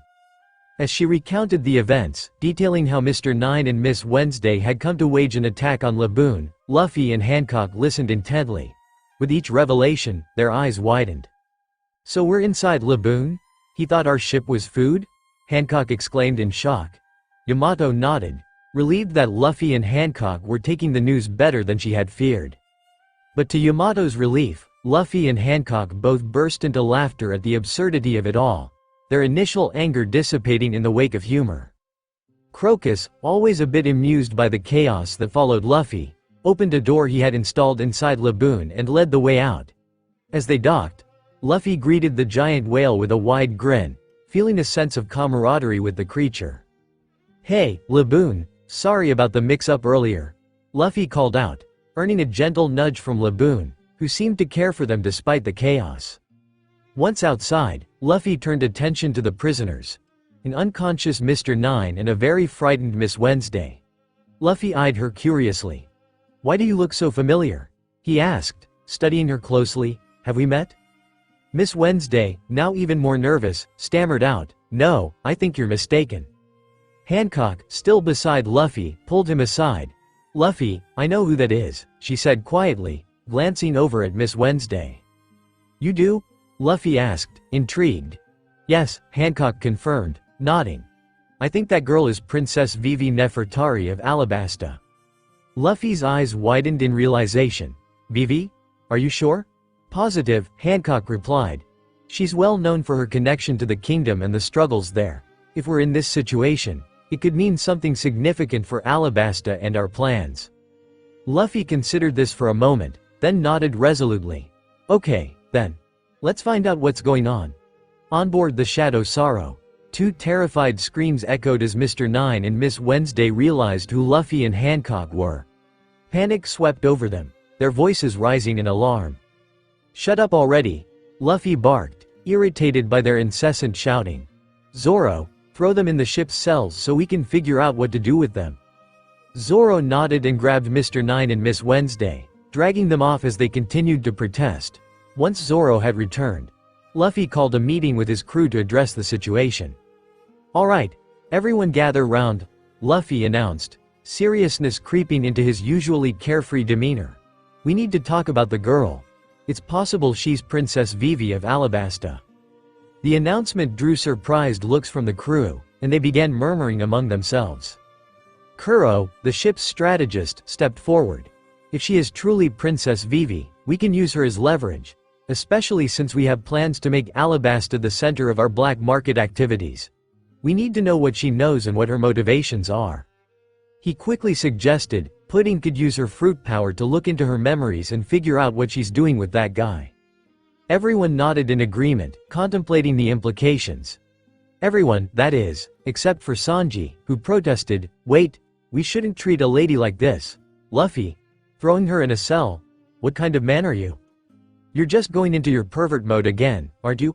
Kuro said with a smirk. Pudding shot Sanji an angry glare. "If you start acting like a pervert again, I'll hit you on the head with a frying pan, and I'll use my devil fruit power to make you forget that you love women." Sanji paled at the idea, quickly raising his hands in surrender. Okay, I get it, no pervy thoughts." With the plan set, Luffy addressed the crew one final time. "After breakfast, we'll interrogate the princess. We need to understand her situation and how she connects to all this." After breakfast, Luffy was enjoying the warm sun, lazily sprawled out on the deck, when he suddenly heard a panicked voice yelling, "Please let me go, you can't do this." He turned to see Alvida dragging Princess Vivi toward him, who was struggling to break free. Luffy smirked, recognizing that it was showtime. "Let me go or else," Vivi shouted defiantly, though her voice quaked with fear. Alvida, unfazed by the threat, simply asked, "Or else what, girlie?" Vivi, realizing her situation, looked pale as she pleaded, "Please, let me go." Alvida smiled slyly and picked Vivi up, saying, "Sorry, but that's for the captain to decide." With that, she tossed Vivi toward Luffy. As Vivi landed, she scrambled to her feet and turned to see Luffy sitting behind her, lounging comfortably. Her face drained of color upon seeing him. "Please, let me go. I am just a simple—" "Bullshit." Luffy cut her off, his voice firm. "I know who you are. You're Princess Vivi Nefertari of Alabasta." Hearing her true identity exposed sent a chill through her. She stood frozen for a moment, realizing the implications of her cover being blown. Luffy continued, "Listen here, princess. You're going to tell me what the hell you're doing here, and then I'll decide what to do with you." Vivi, visibly shaken, finally caved in. "Fine, yes, I am Princess Vivi," she admitted reluctantly. She then explained her mission, describing Baroque works and how she and her bodyguard, Igaram, We're undercover to uncover the true intentions of the organization regarding Alabasta. Luffy listened with interest, stroking his chin thoughtfully. Who is the boss? Vivi looked at him nervously, feeling the weight of her answer. I can't say. He's powerful. Luffy grinned. Well, Pudding could see your memories, and I already know the only person who could be the boss is the warlord Crocodile. Vivi's eyes widened in shock. How did you know? She asked, her mind racing at the implications of Luffy's knowledge. Luffy chuckled. I've heard some things. Besides, I won't let anyone harm our friends or mess with Alabasta. He leaned closer, his gaze steady and serious. Now, if you really want to help your kingdom, we can work together. But first, you need to trust me. Vivi weighed her options carefully before finally conceding to Luffy's proposition, though her curiosity about his motives lingered. What exactly do you and your crew have planned? Surely you're not doing this out of mere kindness, she inquired, her voice edged with suspicion. Luffy grinned, a hint of mischief in his eyes, and said, after I defeat Crocodile, I intend to make Alabasta my territory. Vivi was taken aback by this declaration, her mind racing at the implications. Before she could voice her concerns, Luffy continued, but don't worry, I won't demand tribute for my protection. I've got other plans for Alabasta. What plans? Vivi asked cautiously, her interest piqued yet tinged with apprehension. I plan to make Alabasta the center for my black market operations, Luffy explained. But I won't be dealing in slaves. The very mention of slavery makes me sick. In return, Alabasta will be under my flag, and the royal family and all citizens will be under my protection. Vivi listened intently, her initial reluctance giving way to contemplation. She understood the potential benefits such an alliance could bring her beleaguered kingdom. After a moment of silence, she nodded. Okay, I agree. But my father will also have to agree to make it official. Good, Luffy replied, satisfied with the arrangement. Now, Princess, tell me about the next island. Is it some sort of base for Baroque works? Vivi nodded, confirming his suspicion. The next island is called Whiskey Peak. It's filled with bounty hunters who target pirates. They lure them in with hospitality and then capture them. Luffy's smile widened at the prospect. Looks like my crew and I will have some fun. As Alvida escorted Vivi back to her cell, Luffy gave her a reassuring nod. They had agreed to keep up appearances, and Vivi understood the importance of playing along for now. However, she had made Luffy swear not to harm Igaram once they reached Whiskey Peak, a promise Luffy readily agreed to. With Vivi safely back in her cell, Luffy gathered his crew to discuss their approach to Whiskey Peak. Alright, everyone, here's what we're heading into, Luffy said, detailing the trap the town had set for them with Vivi's warning fresh in their minds. As the Shadow Zoro approached Whiskey Peak, the crew observed the entire town lined up to welcome them eagerly. Luffy, Hancock, Kuro, and Nami exchanged knowing glances. Luffy was the first to speak. Man, it's obvious this is a trap. Hancock nodded, her eyes scanning the festivities. Yeah, we could have figured that out even without the princess's warning. Kuro chimed in with a mischievous grin. It's pretty obvious. How about we rob them blind ourselves? What do you say, Nami? You once told me you robbed a noble's mansion in under 4 minutes. Think you can beat your record? Nami grinned confidently. No problem. With my observation haki and my devil fruit powers, I should be able to rob this town in under 3 minutes. Hancock chuckled, eager to join the game. Care to make a bet? Nami's eyes sparkled with the challenge. Okay, 1 million berries says I can do it in under 3 minutes. Hancock smirked. You're on, Catgirl. As Nami formulated her plan, a fleeting thought crossed her mind. Something personal she needed to share with Luffy and Hancock after Alabasta. She hoped they'd understand. Meanwhile, Kuro pointed out a distraction on deck. Hey, what are Sanji and Longnose up to? The crew looked over to see Usopp striking self-proclaimed heroic poses while Sanji was busy eyeing the girls in the crowd, acting the part of the charmer but quickly veering into perverted territory. Their antics came to an abrupt halt as Kaya hit Usopp with a small jolt of lightning from her thunder powers, and Pudding smacked Sanji on the head with a frying pan. Kaya scolded them, how dumb can you be? As the Shadow Dragon pirates entered Whiskey Peak, they were greeted by the townspeople, who had gathered en masse to welcome them. Aware of the trap, Luffy decided to play along, meeting their enthusiasm with his usual carefree demeanor. The mayor approached, a figure matching Vivi's description of Igaram in disguise. He began lavishing them with praise, speaking of the honor it was to have such esteemed pirates in their town. Luffy, however, had no patience for the charade. "Cut the crap," Luffy interjected, presenting Vivi and Mr. Nine, who had been delivered as part of their ruse. "We expect a feast, or else." Igaram, caught off guard, nodded quickly. Of course," he replied, hurriedly setting the party in motion. As the festivities unfolded, the Shadow Dragon pirates partook in the revelry but remained vigilant, fully aware of the bounty hunters' intentions. It wasn't long before they noticed something off about their drinks, realizing they had been spiked with a sleeping drug. Watching from a corner of town, Vivi, still posing as Miss Wednesday, and Mr. Nine conferred with Igaram, who maintained his cover as Mr. 8. "Are you sure they're asleep?" Vivi asked skeptically. "Yes," Igaram replied with confidence. "We put enough sleeping pills in those drinks to knock out a sea king. But you two have brought real trouble here." Just then, a tall, muscular woman dressed as a nun appeared, her expression smug. "Either way, we've got them. This will be quite a payday, the boss will be more than happy." Mr. 8 nodded in agreement. "Yes. The captain and vice captain alone are worth 1,360,000,000 berries." Suddenly, a voice echoed from above. "Did you really think it would be so easy?" Luffy called out, transforming into his hybrid dragon form on the rooftop. "You bounty hunters are truly stupid," Hancock added, standing beside him in her Gorgon form, her bow drawn and ready. "Do you really think we'd fall for the old drug in the drink trick?" Kuro sneered, his cat claws gleaming in the moonlight. "Man, you're dumber than you look," Zoro grinned, holding his katana with a dangerous glint in his eye. Alvida brandished her mace, her stance confident. "Know this. You're lambs that let a pack of wolves into your fold." Kaya charged up her thunder powers, electricity crackling around her. "You should start running for the hills, or else."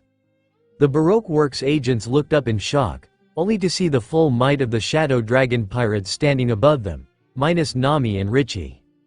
Their eyes widened further as they spotted Nami in her hybrid panther mode, riding Richie and carrying a large bag. Triumphant, she declared, 2 minutes and 55 seconds, "I win, Hancock, but this place wasn't worth the trouble." The 4 Baroque Works agents looked on in terror, but they weren't the only ones. The entire town of bounty hunters was paralyzed with fear. Luffy turned to Yamato, a mischievous gleam in his eye. "Hey, Yamato. Want to have some fun? Take Zoro, Sanji, Kaya, and Kuro with you and take out this cannon fodder. Usopp, provide them sniper cover. Nami, you take Kobe, Alvida, and Pudding, and handle those 2 approaching us." Nami nodded, ready for action, while Hancock smirked and added, "Shall we pay the one watching us a visit?" As they dispersed, Yamato, Zoro, Kuro, Sanji, and Kaya stood facing over 100 bounty hunters. The odds stacked against them. Zoro smirked, looking eager for the fight. "So, who gets first dibs?" "I'll go," Sanji declared, a playful glint in his eye.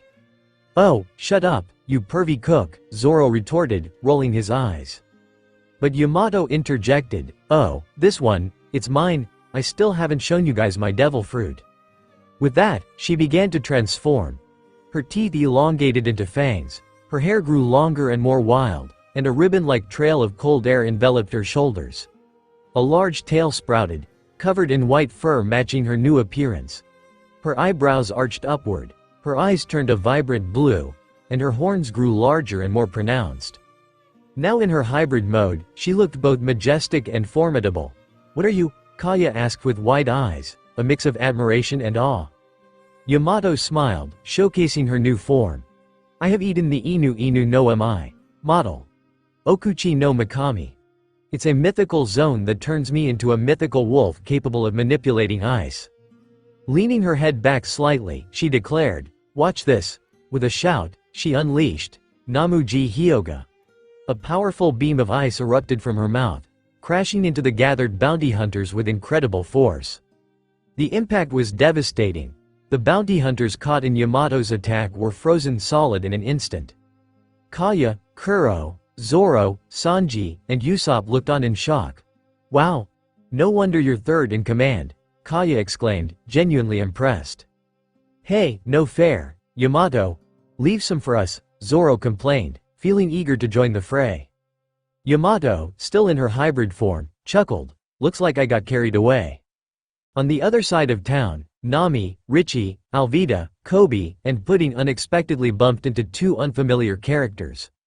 One was a tall man wearing a leather coat and sunglasses, while the other was a woman donned in a yellow and orange hat, a lemon-patterned yellow dress, lemon earrings, and white high-heeled shoes.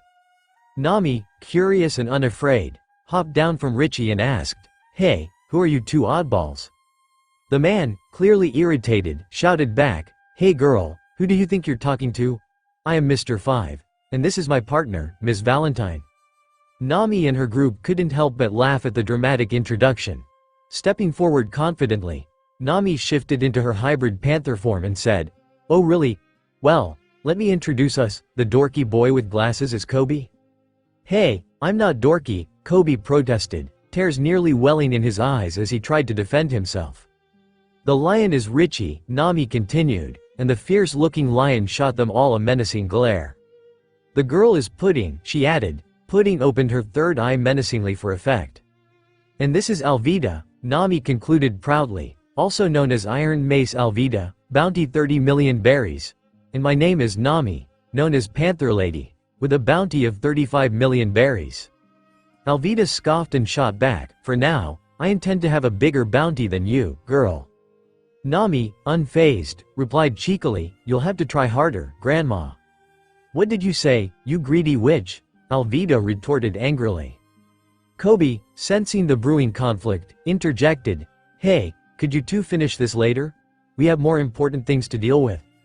Mr. 5 and Miss Valentine, now fuming at being ignored, shouted in unison about how dare they, but their anger quickly turned to shock as they witnessed Kobe, Pudding, Nami, and Alvida playing rock paper scissors. "I win," Alvida proclaimed triumphantly as her victorious shout echoed. "Me too," Kobe exclaimed, raising his hand in excitement. Nami, slightly irritated at her loss, crossed her arms and grumbled, "Fine, you can have them, but I hate losing." Alvida looked back at Kobe. "So, Kobe, want the guy or the girl?" Kobe thought for a moment and replied, "I'll take the afro guy." "Okay, I guess this girl with no sense of style is mine," Alvida said, smirking. Ms. Valentine, overhearing the comment, growled in anger. "You btch, I will kill you for that remark." She charged at Alvida, her fury evident. In an instant, Ms. Valentine leapt into the air. She laughed in her signature way, declaring that she had eaten the kilo fruit, allowing her to change her weight at will. As Ms. Valentine shouted, 100 kilograms, she began to plummet towards Alvida. Alvida thought to herself, "Man, this is too easy. My devil fruit alone gives me an advantage, but I have something else in mind." She grabbed her mace and began to concentrate. Just like that, the mace glimmered and turned black, a telltale sign that she had activated her armament hockey. Ms. Valentine, still descending rapidly, shouted, 10,000 kilo press. Alvida shot a quick glance at her with a sly grin. "Nice try," Alvida swung her mace, striking Ms. Valentine with incredible force. The blow sent her crashing through several buildings, creating a shower of debris that fell around them, leaving the onlookers in stunned silence. As Ms. Valentine was effortlessly defeated, Mr. 5 shouted in disbelief and frustration. "Ms. Valentine?" He looked furious at the sight of his partner sprawled out. Kobe, feeling emboldened by the battle, replied, "Hey, I'm your opponent now." He grinned at Mr. 5, but his cockiness only amused the man. Mr. 5 laughed, shaking his head at Kobe, "Look at you." In response, Kobe shouted, "Gum gum pistol." He extended his arm out, punching an unsuspecting Mr. 5 straight in the face, connecting solidly. Now annoyed, Mr. 5 stuck his finger up his nose, pulled out a booger, and flicked it towards Kobe, who narrowly dodged it, and just like that the booger exploded. "Man, you're disgusting. Flicking a booger at someone and calling it an attack?" Kobe exclaimed in disbelief. Mr. 5 smirked confidently. "I've eaten the bomu no mi, which allows me to create strong explosions from any part of my body without harming myself. I'm also immune to all explosion-based attacks." Kobe grinned with shark-like teeth. Yeah, but you're still gross. Deciding to show off what he'd talked about with Luffy in Logia Town, Kobe stretched his muscles, allowing steam to pour out of his body. Gear second, he yelled, his body transforming with increased speed and power. In a flash, he disappeared and reappeared behind Mr. 5. Jet Bazooka, he shouted, delivering a powerful punch that landed squarely on Mr. 5's face, knocking him out cold. As the commotion settled, on a cliff overlooking Whiskey Peak, a woman observed the carnage with a glimmer of fear in her eyes. Suddenly, she heard a voice behind her and turned around, shocked to find Luffy and Hancock standing there. How did you? She began, but Luffy cut her off with a casual wave of his hand. Don't worry, we won't hurt you. In fact, we've been looking for you. Nico Robin, Luffy stated, all business now. Before them stood Nico Robin, the Devil Child, and the last survivor of Ohara, her dark hair cascading wildly around her face. Fear flashed across her features as she glanced between them, uncertainty clawing at her. How do you know my true name? She asked, her voice surprisingly steady despite the turmoil beneath. Luffy chuckled lightly, breaking the tension. Well, simple. We've been looking for you for some time. He stepped forward, his posture relaxed but firm. Hancock chimed in, let's just say we have two friends who told us about you. Robin's heart raced as realization hit her. Her secret identity was no longer safe. Years of running and hiding had left her wary of strangers. You don't understand, she warned, her instincts kicking in. She prepared to strike at a moment's notice. I can't let you take me. You don't know who I am. Don't even think about it, Luffy interjected, his tone shifting to one of seriousness. We know you're devil fruit.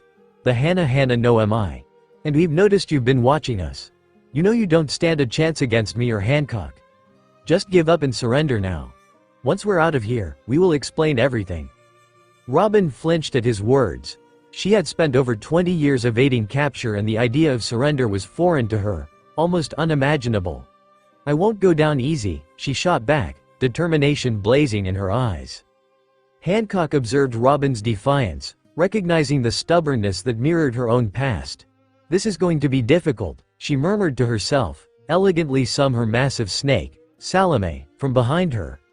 With a swift, fluid motion, Salome emerged, coiling around Robin with surprising speed, effectively trapping her. Suddenly, Robin found herself enwrapped in the snake's powerful coils, panic momentarily overtaking her composure. Hancock stepped forward, positioning herself behind Robin. In a calculated move, she delivered a precise chop to Robin's neck, rendering her unconscious in an instant. Man, she is as stubborn as Olivia, Luffy remarked with a hint of admiration mixed with exasperation. He turned to Hancock, who watched the scene with a mixture of regret and resolve.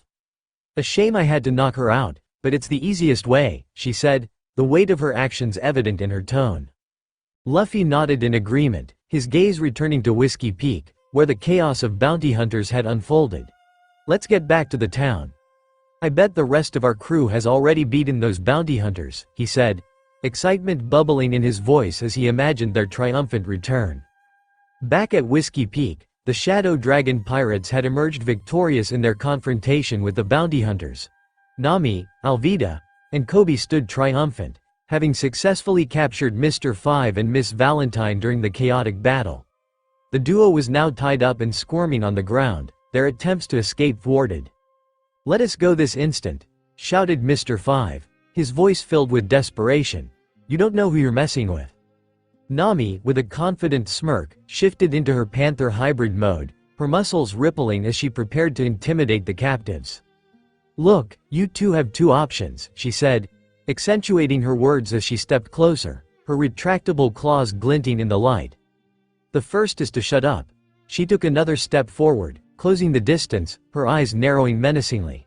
The second is, Nami leaned in closer, her voice dropping to a low hiss. I can use you for a scratch toy and then feed you to my pet lion.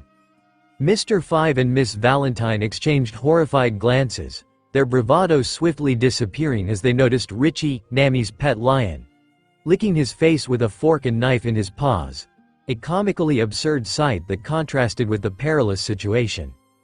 Kuro stepped forward, catching on to Nami's ruthless plan. Wait, Nami. "We should torture them first to see what they know," he said, his expression serious as he readied for a show of force. Pudding, with her 3 eyes wide open, added her own chill to the atmosphere. "Oh, don't worry," she said, her tone deceptively calm. "I can see their memories with my devil fruit. No one can hide their secrets from me." Her eyes glimmered with a mix of excitement and curiosity, relishing the chance to extract information.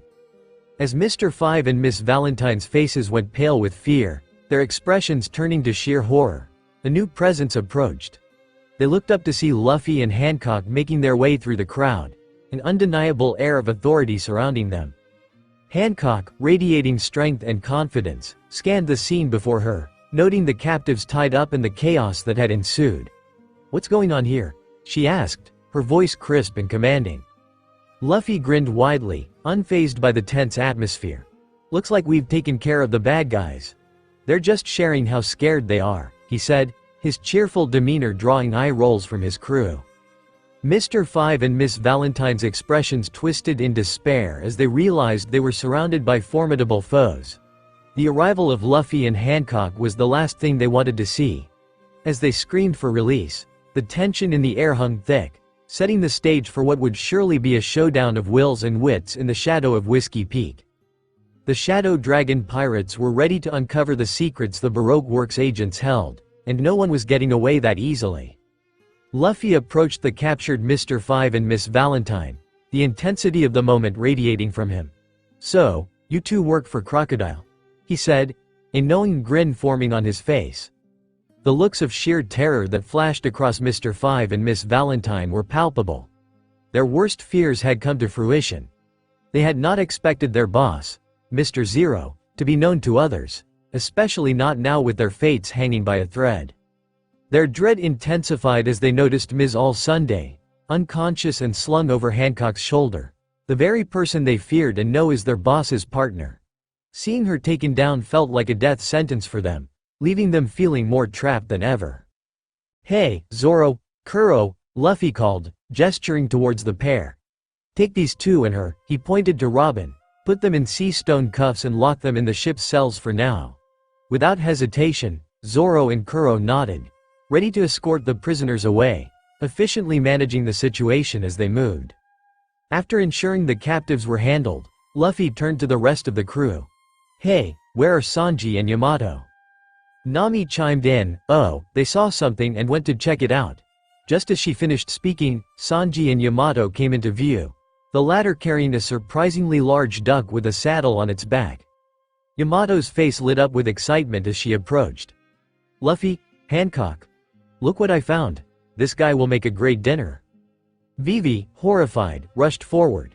"No, you can't eat him. He's my pet and friend."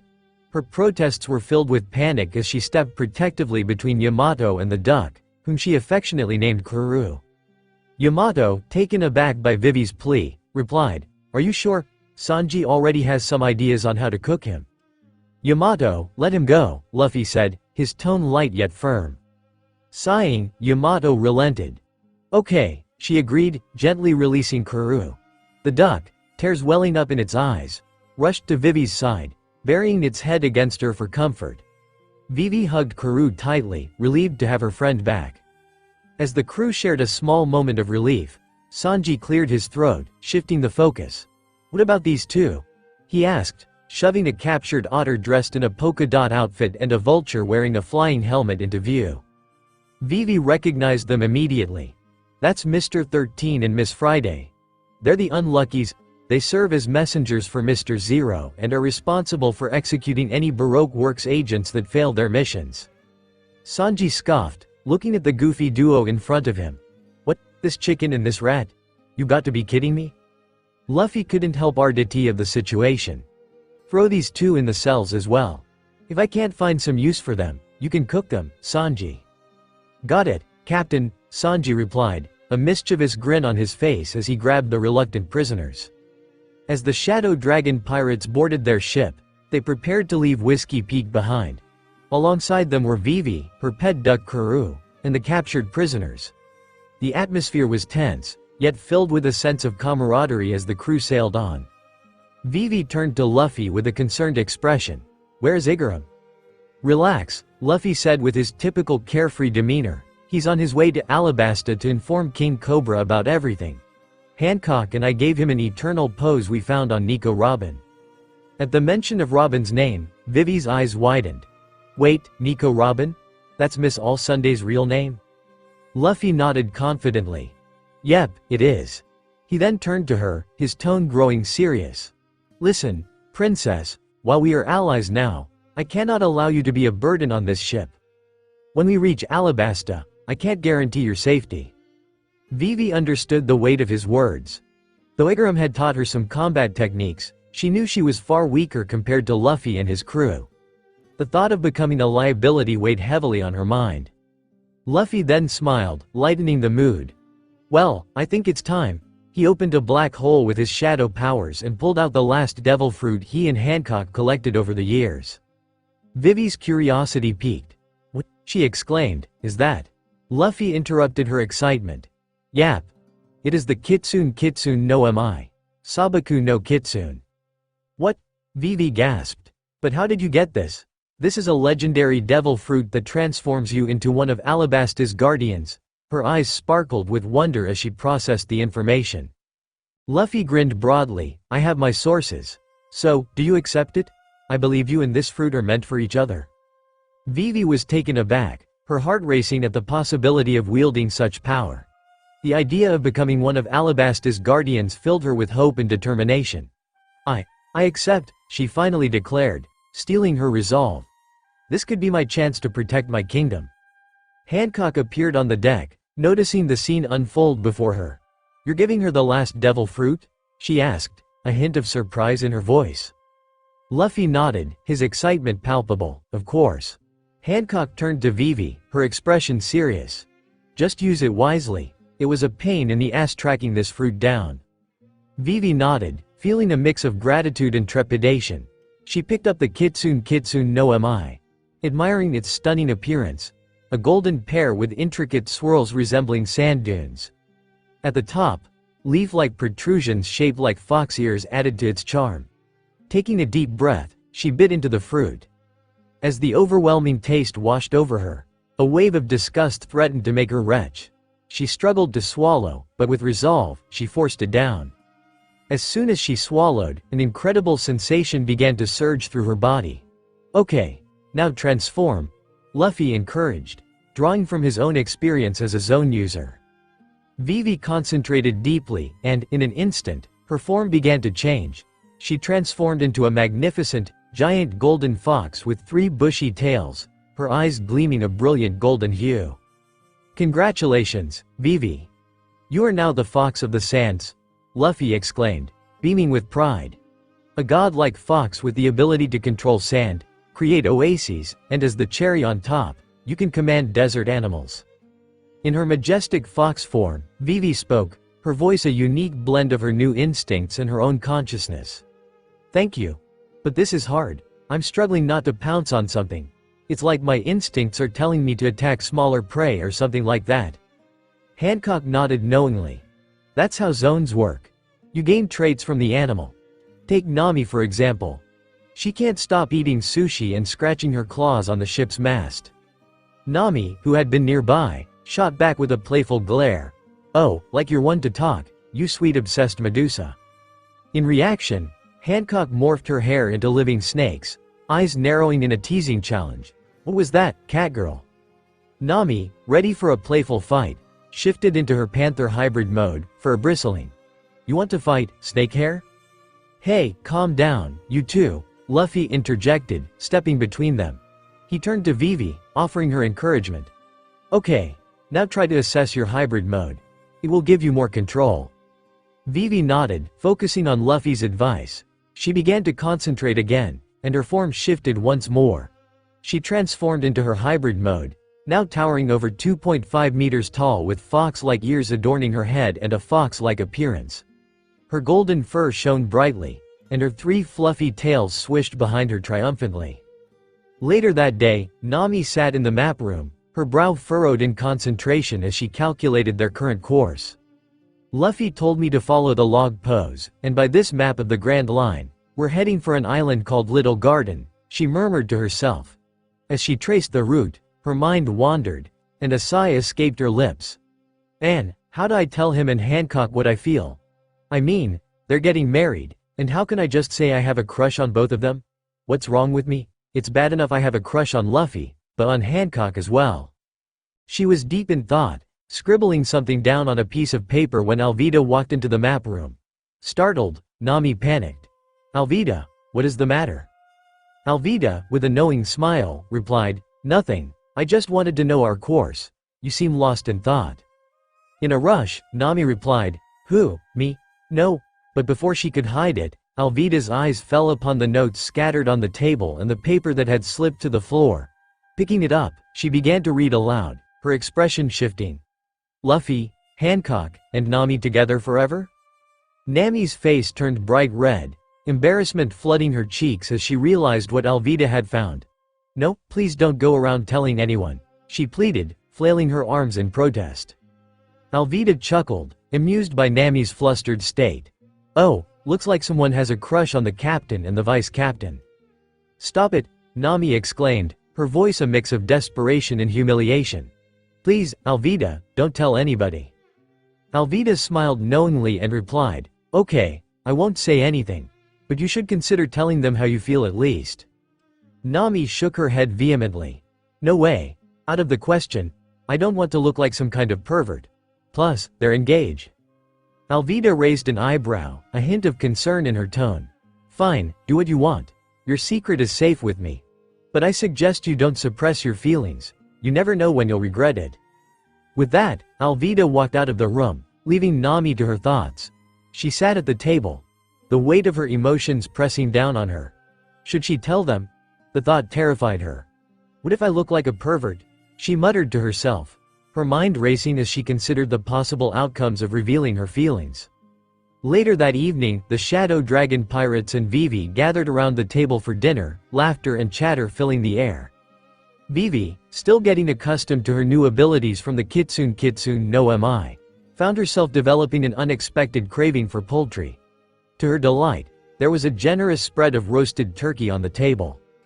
Kaya took a bite and exclaimed, "Wow, Sanji, this tastes great." "Thanks," Sanji replied proudly, a grin on his face as he pulled away from the stove. Luffy took a hearty bite, nodding enthusiastically. "Yeah, it's delicious.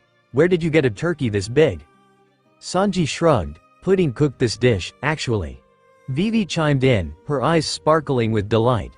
"Well, it's delicious. Pudding. What kind of bird is this? It tastes a little gamey." Pudding smiled implement.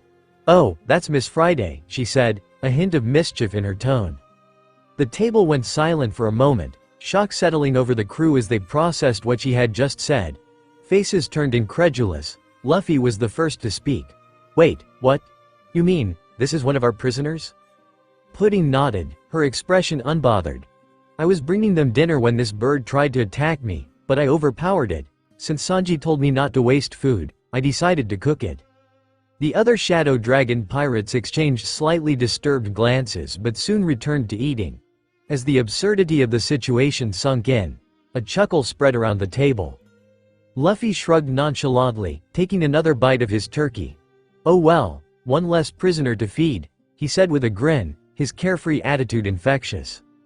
Vivi, caught between amusement and horror at the revelation, joined in the laughter. "I can't believe I'm eating one of the unluckies.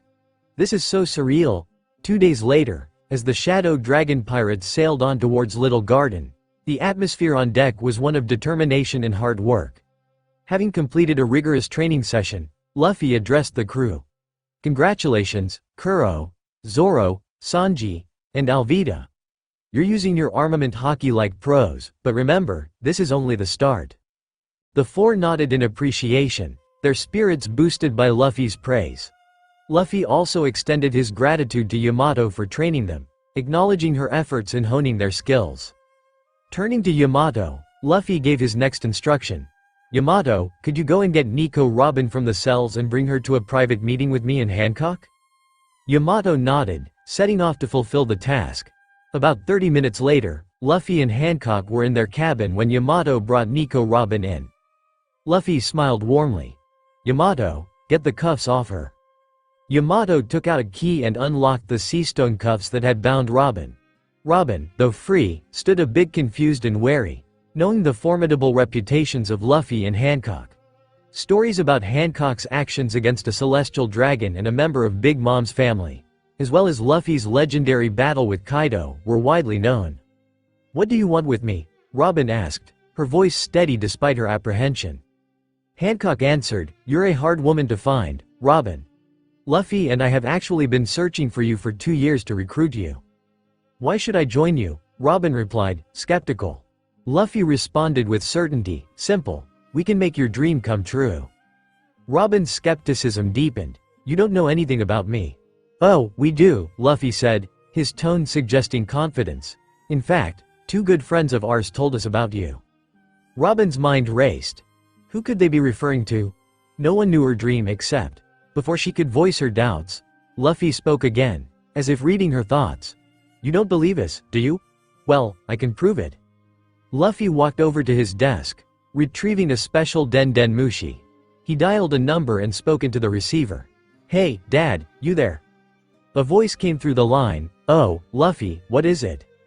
"Oh, nothing much. I have Nico Robin here, and I think there's somebody who wants to talk to her." The voice belonging to Dragon replied, "Got you, wait a moment." Robin, curious, asked, "Who is that?" Hancock's lips curled into a smile. "Oh, nobody special. Just my future father-in-law. You probably heard of him. His name is Monkey D. Dragon." Robin froze at the mention of that name, her eyes widening in recognition. Before she could process the information, another voice emerged from the Den Mushi, softer, familiar. "Robin, are you alive?" Robin's heart skipped a beat, her voice trembling as she responded. "Mother, is that you?" Robin, with tears forming around her eyes, picked up the speaker. As she spoke to her mother, Olivia, the emotions she had buried for years came flooding back. Olivia explained to her how she had instructed Luffy and Hancock to find and recruit her. She revealed an astonishing truth. Luffy's mother, the she-devil Lilith, had saved Olivia and Saul from the Buster Call, even fighting against Aokiji in the process. Robin was overwhelmed, struggling to comprehend the reality that her mother and dear friend were alive. Olivia was with the Revolutionary Army, and Saul was safe in Elbaf. Robin and Olivia spoke for what felt like moments suspended in time, reconnecting and sharing their stories until the call ended. As Robin put down the receiver, she turned to face Luffy, Hancock, and Yamato, who, like her, had tears in her eyes, sharing in the joy and relief of the reunion. "Thank you," Robin said, her voice steady and filled with newfound hope. Luffy smiled warmly. "Do you accept our offer, Nico Robin?" With determination and a sense of belonging she hadn't felt in years, Robin nodded. "Yes, I will." Luffy, Hancock, Yamato, and Robin stepped out onto the deck, excitement buzzing in the air. Luffy announced to the crew, "Everyone, Nico Robin is joining us." Alvida, Kobe, Usopp, Nami, Pudding, and Kaya welcomed her warmly, their faces lighting up with smiles. Zoro and Kuro gave her a simple nod of acknowledgement, while Sanji, drawn in by romance, was about to go into his usual perverse mode, but Pudding swiftly whacked him on the head with a frying pan, silencing him. Vivi, however, had hesitations. She approached Luffy, concern etched across her features. "Is this really a good idea?" Luffy, sensing her concern, explained, "Robin has a troubled past, but she's not our enemy, she's been through enough." Robin stepped forward, her voice soothing as she addressed the princess. "I assure you, I am not a threat. I wasn't planning to go along with Crocodile's schemes." Vivi looked intrigued yet wary. "What is he planning?" With gravity in her tone, Robin recounted Crocodile's plans, how he initiated a civil war, intended to overthrow King Cobra, and his ultimate goal, acquiring the poneglyph hidden within the palace's crypts. Vivi's expression darkened with determined anger at the mention of Crocodile's name. In a flash, she transformed into her hybrid fox form, her golden fur bristling with anger as sand began to swirl around her in a tempest. It caught Robin by surprise. "Since when do you have a devil fruit?" she asked in disbelief. Luffy grinned. "I gave it to her yesterday." Vivi's rage swirled, but Luffy quickly interjected, "Calm down. You will destroy the whole ship like that." Snapping out of her fury, Vivi realized her power was getting out of control. "Oh, sorry, Luffy," she said sheepishly, her ears flattening slightly. Turning to Robin, Luffy explained, "I need your help in convincing Mr. 5, Ms. Valentine, and Mr. 13 to switch sides. We need them for something I'm planning." Robin nodded with confidence. "No problem, I can reach out to them, it shouldn't be a problem." Robin then asked, "Where is Ms. Friday?" Luffy, Hancock, Yamato, and Vivi exchanged guilty glances. "Oh, that vulture? We kind of ate her," Vivi admitted, a bit embarrassed by the admission. Robin's eyes widened in surprise. "You ate her?" Pudding, trying to lighten the mood, chimed in, "Well, she did try to peck me first." As Yamato and Zoro brought Mr. 5, Ms. Valentine, and Mr. 13 onto the deck, the three looked visibly frightened. Their anxiety intensified at the sight of Ms. All Sunday, or Nico Robin. Luffy stepped forward, his demeanor confident. "So, let's get down to business." "Please, let us go," Ms. Valentine pleaded. "We didn't know a pirate with a bounty of 700 million berry would be here. We were just on a mission to eliminate the princess." Mr. 5 chimed in, "Ms. Valentine, we're dead anyway. Now we know the boss's true identity." Luffy smiled, a playful glint in his eyes. "Or you could work for me." They cautiously raised their heads, intrigued by this unexpected proposition. "That's right," Luffy continued. "Ms. All Sunday, or Nico Robin has joined my crew. And you three are welcome too. Robin told me you're capable people, and it would be a waste to kill you." "What's the catch?" Mr. 5 asked, suspicion etched on his face. Luffy shrugged casually. "No catch. Just this. I plan to start a black market operation, and I need capable people to run it. Accept, and you'll be spared and rich beyond your wildest dreams. Refuse, and I will personally send you gift wrapped to your boss, Crocodile." Robin chimed in, her voice steady and reassuring. "Listen, you three. I recruited you, not Crocodile. Once he finds no use for you, he will kill you or find someone to do it. So, I suggest accepting the offer, Gem and Makita." Gem and Makita looked at each other, weighing their options. Finally, Gem spoke, "Okay, I accept." Makita nodded in agreement. "So do I." Mr. 13 hesitated but then nodded as well, driven by the inevitability of their situation.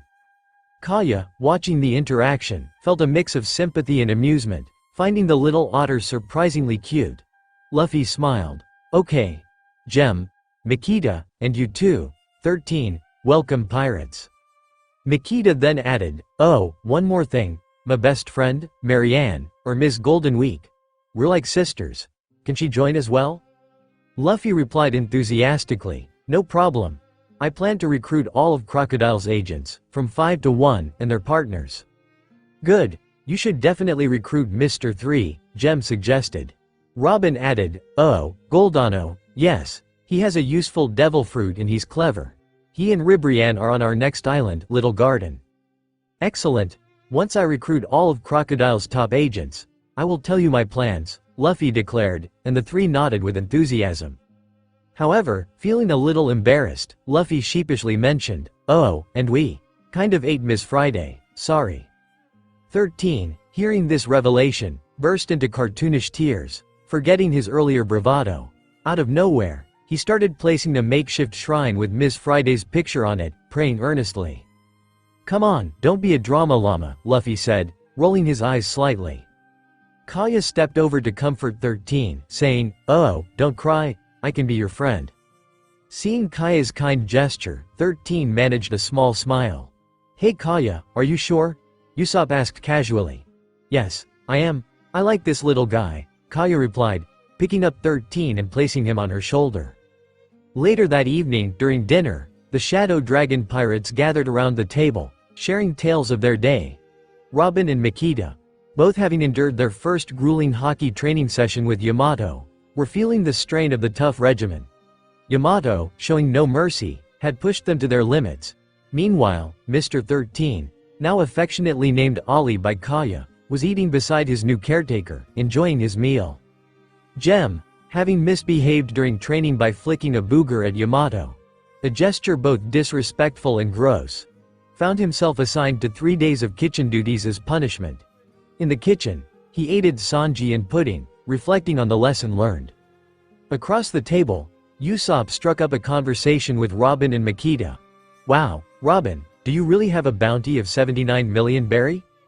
Robin nodded, acknowledging the truth of his words. Usopp continued, "That would make you the third highest bounty in the crew." Hancock, overhearing the exchange, spoke up with a slight smile. "Actually, she has the fourth highest bounty." "Yamato, you didn't tell them, did you?" Yamato chuckled. "Oops, I forgot." She reached into her kimono and pulled out her wanted poster. It depicted her image with the words Oni Princess Yamato, wanted dead or alive, 250 million berry. Usopp's eyes widened in shock, but Kaya asked curiously, "Since when do you have a bounty?" Yamato explained, "Well, it's a long story. I've known these two," pointing at Luffy and Hancock, "and Luffy's brother Ace for a while.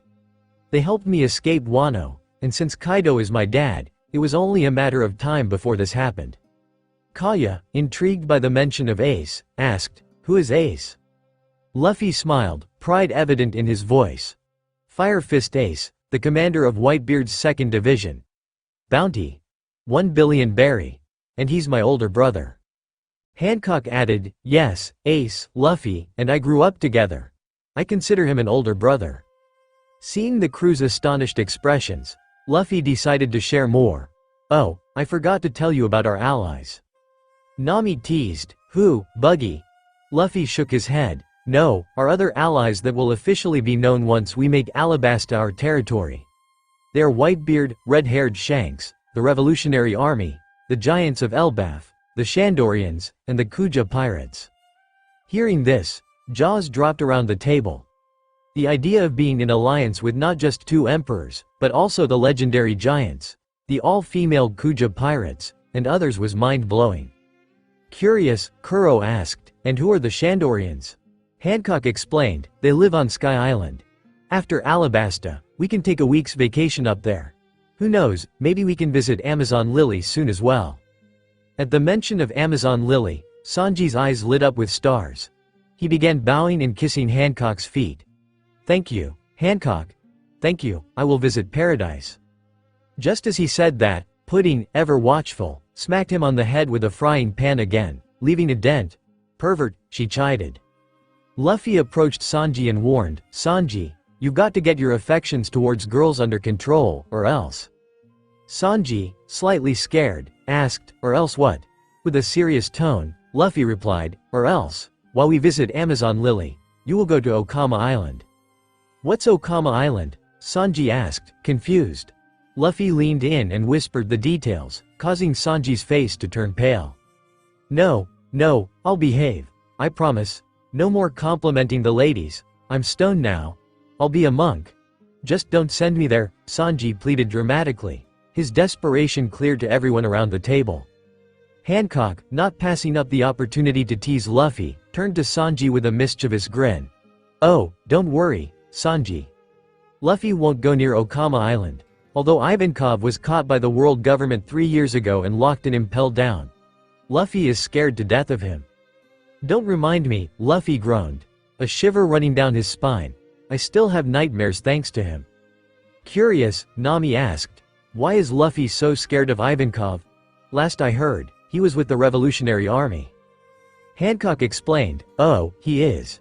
But you see, Okama Island is a kind of hell for men. It's an island filled with drag queens. Luffy and Ace were brought there by Lilith, and there was a second time that." "Please, don't tell them that," Luffy interjected, trying to forestall the embarrassing tale.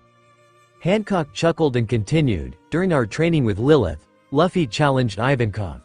Not only did he lose, but Ivankov, using his devil fruit powers, injected Luffy with estrogen and turned him into a girl for 3 days as punishment." Luffy slumped to the floor, thoroughly embarrassed. "Please don't remind me, it's so humiliating." Hancock added with a teasing smile, "Oh, come on, you were cute as a girl, it was funny." The rest of the crew couldn't help but start laughing at the image, their amusement echoing across the deck. Luffy quickly shot up and declared, "While I can't stop the girls from laughing, any guy who laughs will be tied up and brought to Okama Island immediately, is that clear?" The playful warning only added to the laughter, though the male crew members tried their best to suppress their chuckles. The camaraderie and jokes continued to flow, the crew's laughter serving as a reminder of their shared experiences and the bonds that held them together through thick and thin. The next day, as the Shadow Dragon pirates approached Little Garden, the crew prepared for whatever awaited them on the mysterious island. Hancock, standing beside Luffy, watched the island grow larger on the horizon. With a yawn, she remarked, "Man, it's been ages since we had a good fight." Luffy turned to her with a knowing smile. "I know, but you also know that we're overpowered here. Our crew, although they're getting stronger, are no match for us."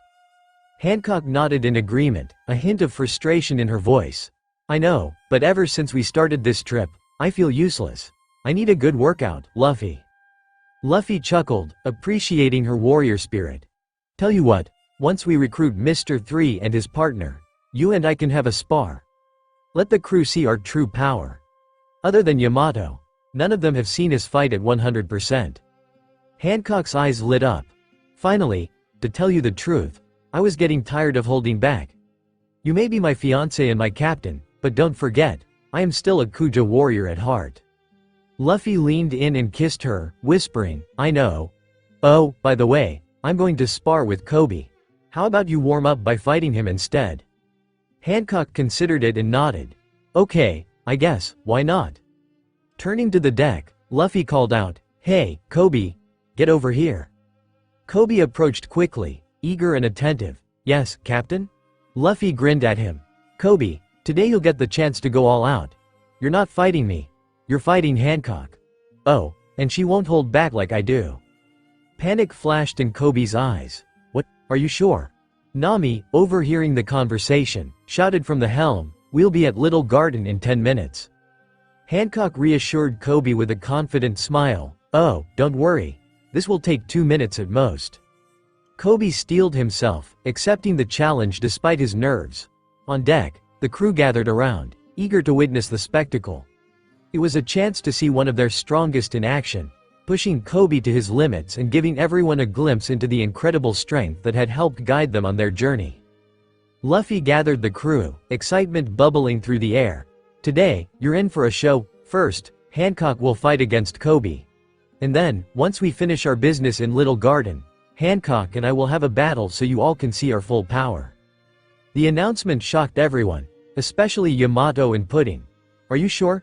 Yamato asked, concern threading her voice. "You could destroy the whole island if you two go all out." Hancock waved off the worry with a confident smile. "Oh, don't worry. Plus, I can tell everyone here is curious about our true strength. And Yamato, Pudding, you too, no spoilers, is that clear?" With a sigh, Yamato relented. "Okay, but Hancock, don't hurt poor Kobe too badly, he's just a kid." Luffy reassured, "Don't worry, she won't kill him. Besides, I want to see if he has it, like his 3. Hancock turned to Kobe, her eyes gleaming with the thrill of the upcoming fight. "Looks like we're about to find out. Ready, Kobe?" "Ready, ma'am," Kobe nodded, determination in his stance as the deck cleared for the spar. As the crew prepared for the match, Sanji leaned over to Pudding, whispering, "Pudding-chan, does Kobe have a chance?" Pudding shook her head. "No, believe me. You've seen what Hancock can transform into, but that's just the tip of the iceberg." Hancock's ears perked up at that. "Hey, no spoilers." Pudding quickly corrected herself, nodding fearfully. "Yes, ma'am." Kobe, filled with resolve, spoke to himself. "Right, this is a true test. Let's see if I am worthy of being called Luffy's apprentice." With determination in his eyes, he shouted, "Gum Gum Pistol," launching a punch directly at Hancock. However, she caught it effortlessly, her grip steady and unyielding. "Is that all?" Hancock asked coolly, as she effortlessly redirected his attack. Not deterred, Kobe quickly shifted tactics. Using his leg, he shouted, "Gum Gum Whip," and swung a kick towards her. Hancock dodged it with ease, releasing his arm as she gracefully stepped aside. "Not bad, but let's kick it up a notch," she said as she transformed into her Gorgon form, towering over Kobe with an intimidating presence. "Let's see how you deal with this attack, Fang of the Gorgon." With a powerful lunge, she attacked Kobe, who narrowly dodged it at the last second. Her bite sunk into the deck, and the area she bit suddenly turned to stone. "What is that?" Kobe exclaimed in shock. "Oh," Hancock replied casually, "besides my looks that can turn people to stone, I also have venom. If bitten by me, my venom can turn you into a statue as well.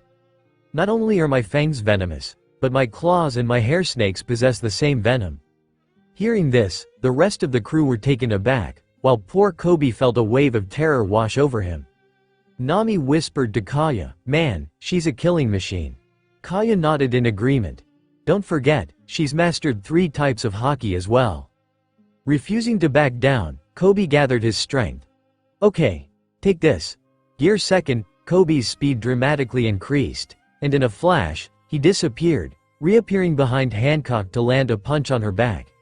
Yet, her armament hockey protected her, leaving her unscathed. "Is that all?" Hancock asked, turning to face him, unfazed. In one swift motion, Hancock used her tail to wrap around Kobe. He struggled to break free but couldn't. As she approached him, her fangs glistening with venom, and her eyes fixed on his, it seemed like the end might be near. Yamato, concerned, seemed ready to intervene, but Luffy gestured for her to wait, anticipating something more. Despite feeling cornered, Kobe felt something stir within him, a power he hadn't fully tapped into before. "I'm not done yet," he shouted, releasing a small burst of Conqueror's Haki. The unexpected surge of power momentarily distracted Hancock. Taking advantage of the opening, Kobe launched a punch, catching Hancock by surprise and freeing himself from her grasp. Hancock wiped her lip where Kobe had landed a punch and noticed the small trace of blood. Her demeanor shifted as she transformed back into her human form. Approaching Kobe with a smile, she surprised him by hugging him tightly and giving him a small kiss on the cheek. "You did it, Kobe. You unlocked Conqueror's Haki." Kobe, caught off guard and blushing furiously, stammered, "What? That was Conqueror's Haki?" Luffy nodded with enthusiasm. "Yep, you did it. Sorry Hancock had to scare you like that, but it was worth it." Hancock added, her tone a mix of pride and amusement, "Yes, and good punch, by the way. It's been some time since someone hit me like that." Just then, Alvida shouted from the helm, "Little garden ahead." Luffy clapped his hands together, a grin spreading across his face. "Okay, let's find a place to dock." As they entered Little Garden by River, the crew marveled at the lush jungle scenery that surrounded them.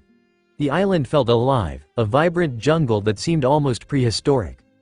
Luffy turned to Robin, Jem, and Makita, eager for more information about this mysterious place. "What do you know about this island?" Luffy asked. Robin stepped forward, her eyes glinting with knowledge. "This is a prehistoric island that seems to be stuck in the age of dinosaurs. Mr. 3 sent some reports saying that there are dinosaurs here, but also 2 giants." "Really? 2 giants?" Luffy exclaimed, his excitement palpable. Hancock, intrigued, added, "Luffy, is it possible it's those 2 we heard about on Elbaf?" Luffy's brow furrowed in thought. "Dory and Brogy? It could be a possibility. Haruden told us they've been fighting on some island for over 100 years.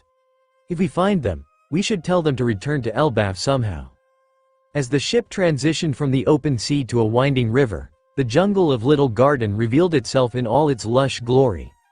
The scent of the wild filled the air, invigorating the crew, especially the Zone Devil fruit users like Yamato, Nami and Vivi, who felt their instincts stirring.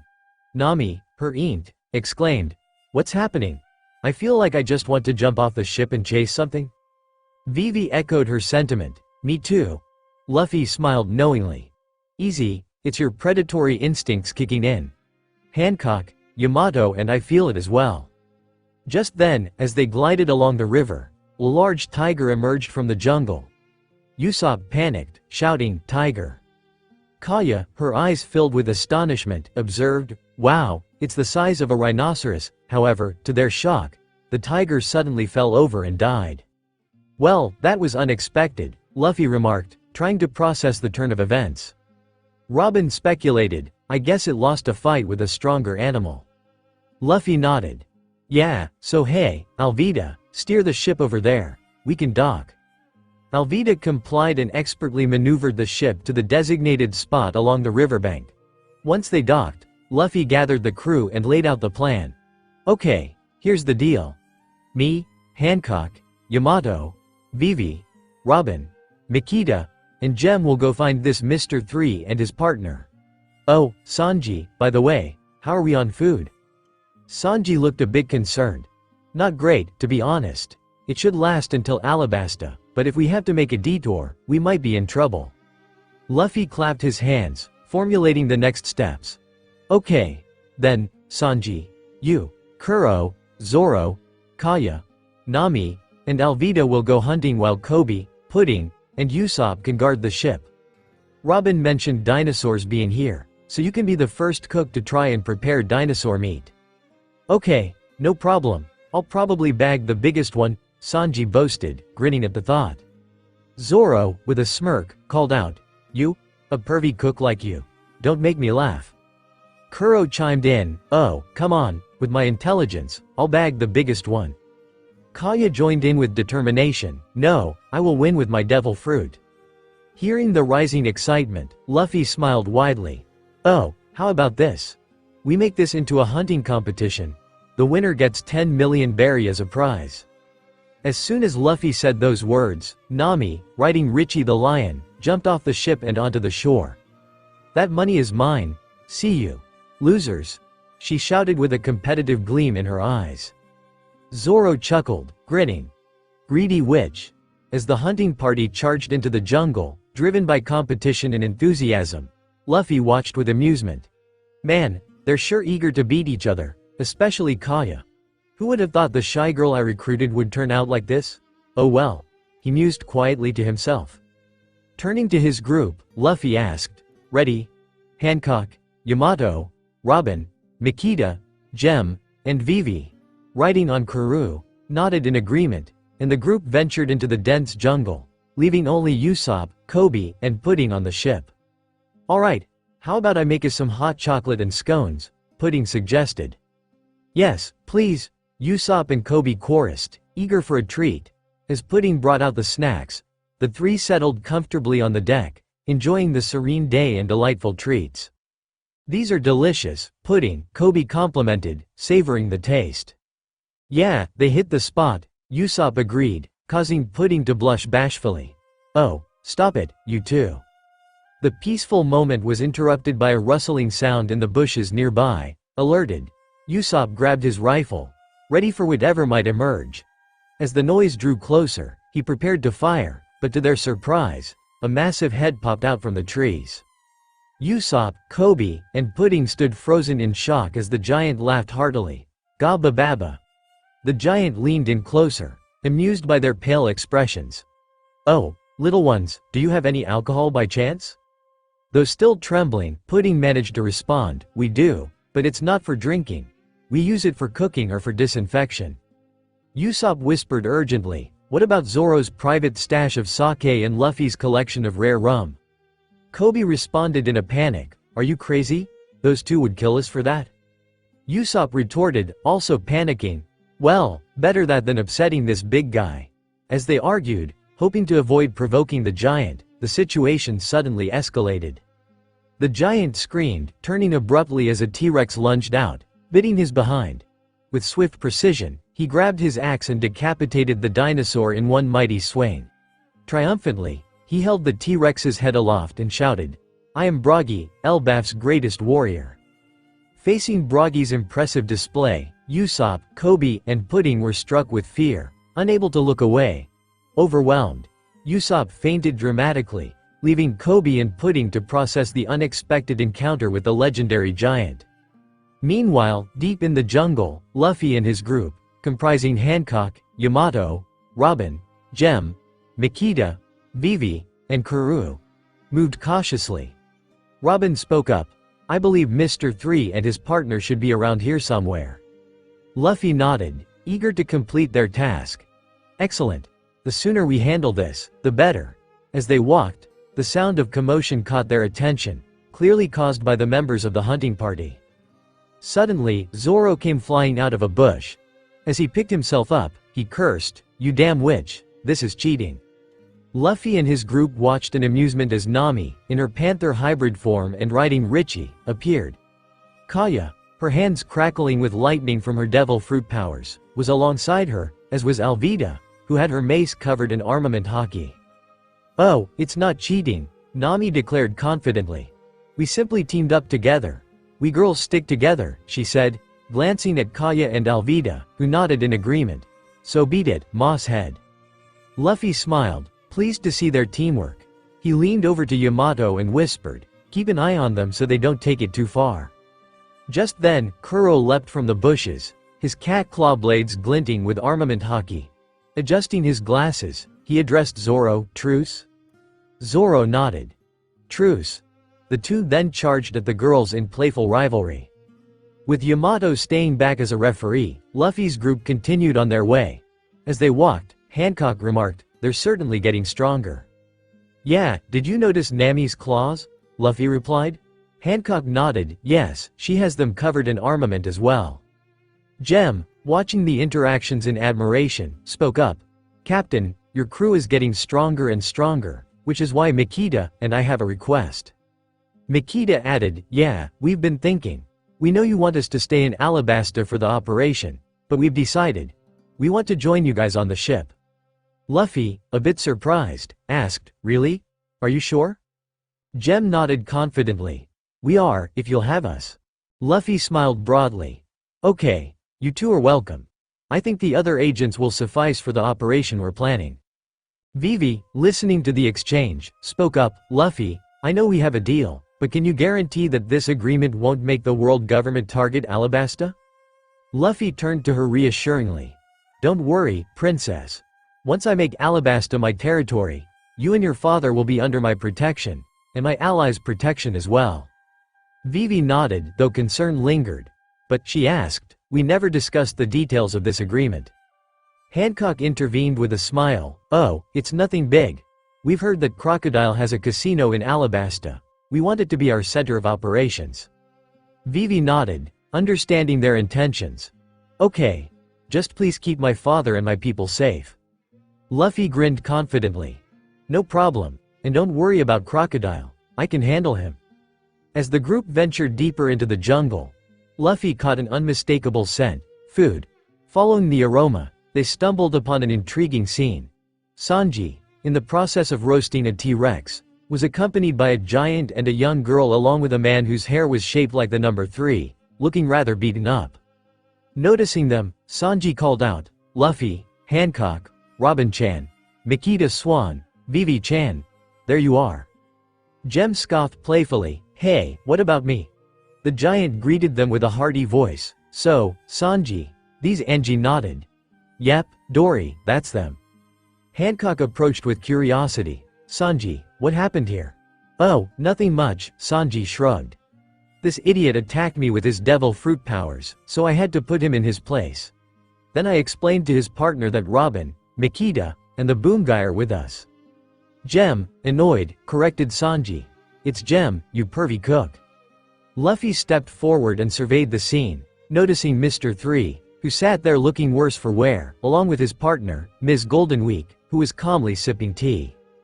Makita's face lit up with joy. "Marianne, it's me." Marianne smiled warmly. "Big sis, it's you," she exclaimed, waving. "Sanji already told us about Luffy's proposition, and I accept," Marianne said cheerfully.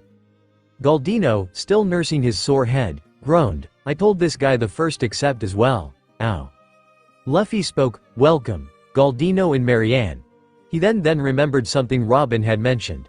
"Oh, I forgot, Robin told me you 4 have bounties as well." Makita was the first to speak up. "Yes, we have bounties. Mine is 7,500,000. Gem followed, 10 million. Galdino added, 24 million. And finally, Marianne stated, 29 million. Luffy and Hancock exchanged looks of surprise, their eyes widening at Marianne's mention. "What? How does a little squirt like you have such a high bounty?" they blurted out in unison. Marianne grinned mischievously, clearly enjoying the astonishment. "Let's just say I have my ways," she winked, her unique talents now a subject of admiration and curiosity among the crew. With Galdino and Marianne joining their ranks, Luffy's crew felt stronger and more resourceful than ever. Surrounded by allies old and new, they continued to prepare for the challenges ahead, their spirits as high as the aroma of Sanji's cooking wafting through the air. With the introductions complete, Sanji announced proudly, "All right, everyone, the food is ready." The crew dug into the feast he had prepared, the delicious aroma filling the air. As they ate, Luffy struck up a conversation with Dory. "Hey, Dory," Luffy said between bites. "How are things going with you and Broggy?" Dory grinned, happy to share a moment with his friend. "Oh, keeping busy. We've been having some good fights." As they chatted, Dory offered them some special barrels he had received from Broggy earlier. He tossed a barrel of rum toward the group, encouraging them to enjoy it. Curious, Luffy opened the barrel and took a swig of the rum. A familiar flavor washed over his taste buds, prompting him to take another taste. Realization hit him suddenly. "Hey, Dory," he asked, looking at the giant, "where did your friend get this rum?" Dory smiled knowingly. Broggy was given this and some sake by his friends, the three-eyed girl, the boy with pink hair and glasses, and the long-nosed rifleman. Luffy's expression shifted to an evil smirk as he processed the information. "Oh, really? How generous of them." Hancock, noticing Luffy's sudden change in demeanor, approached him, puzzled. "What's the commotion about?" Luffy simply instructed her, "Look in the barrel." She peered inside and saw the rum. "Wait, don't tell me," she started to realize the implications. Luffy nodded, biting back his anger. "Yes. Those soon-to-be corpses mixed and gave away all of my rum. Each bottle was over 250,000 berry. Oh, and they gave away Zoro's sake as well. I can't wait to tell him." Hancock sighed, understanding the brewing storm. "Oh well, looks like we will need a new sniper, cabin boy, and pastry chef." Luffy, shaking his head with annoyance, replied, "Oh no, I'm not going to make it that easy. I'm going to find Zoro, and we are going to pay them a visit." Dory, initially surprised, couldn't help but laugh at Luffy's determination. Sounds like some fun is about to happen. The crew exchanged amused glances, knowing that Luffy's confrontations typically led to chaotic adventures. With their spirits high and anticipation in the air, they finished their meal, gearing up for whatever may come next, including a potential payback on their troublesome allies.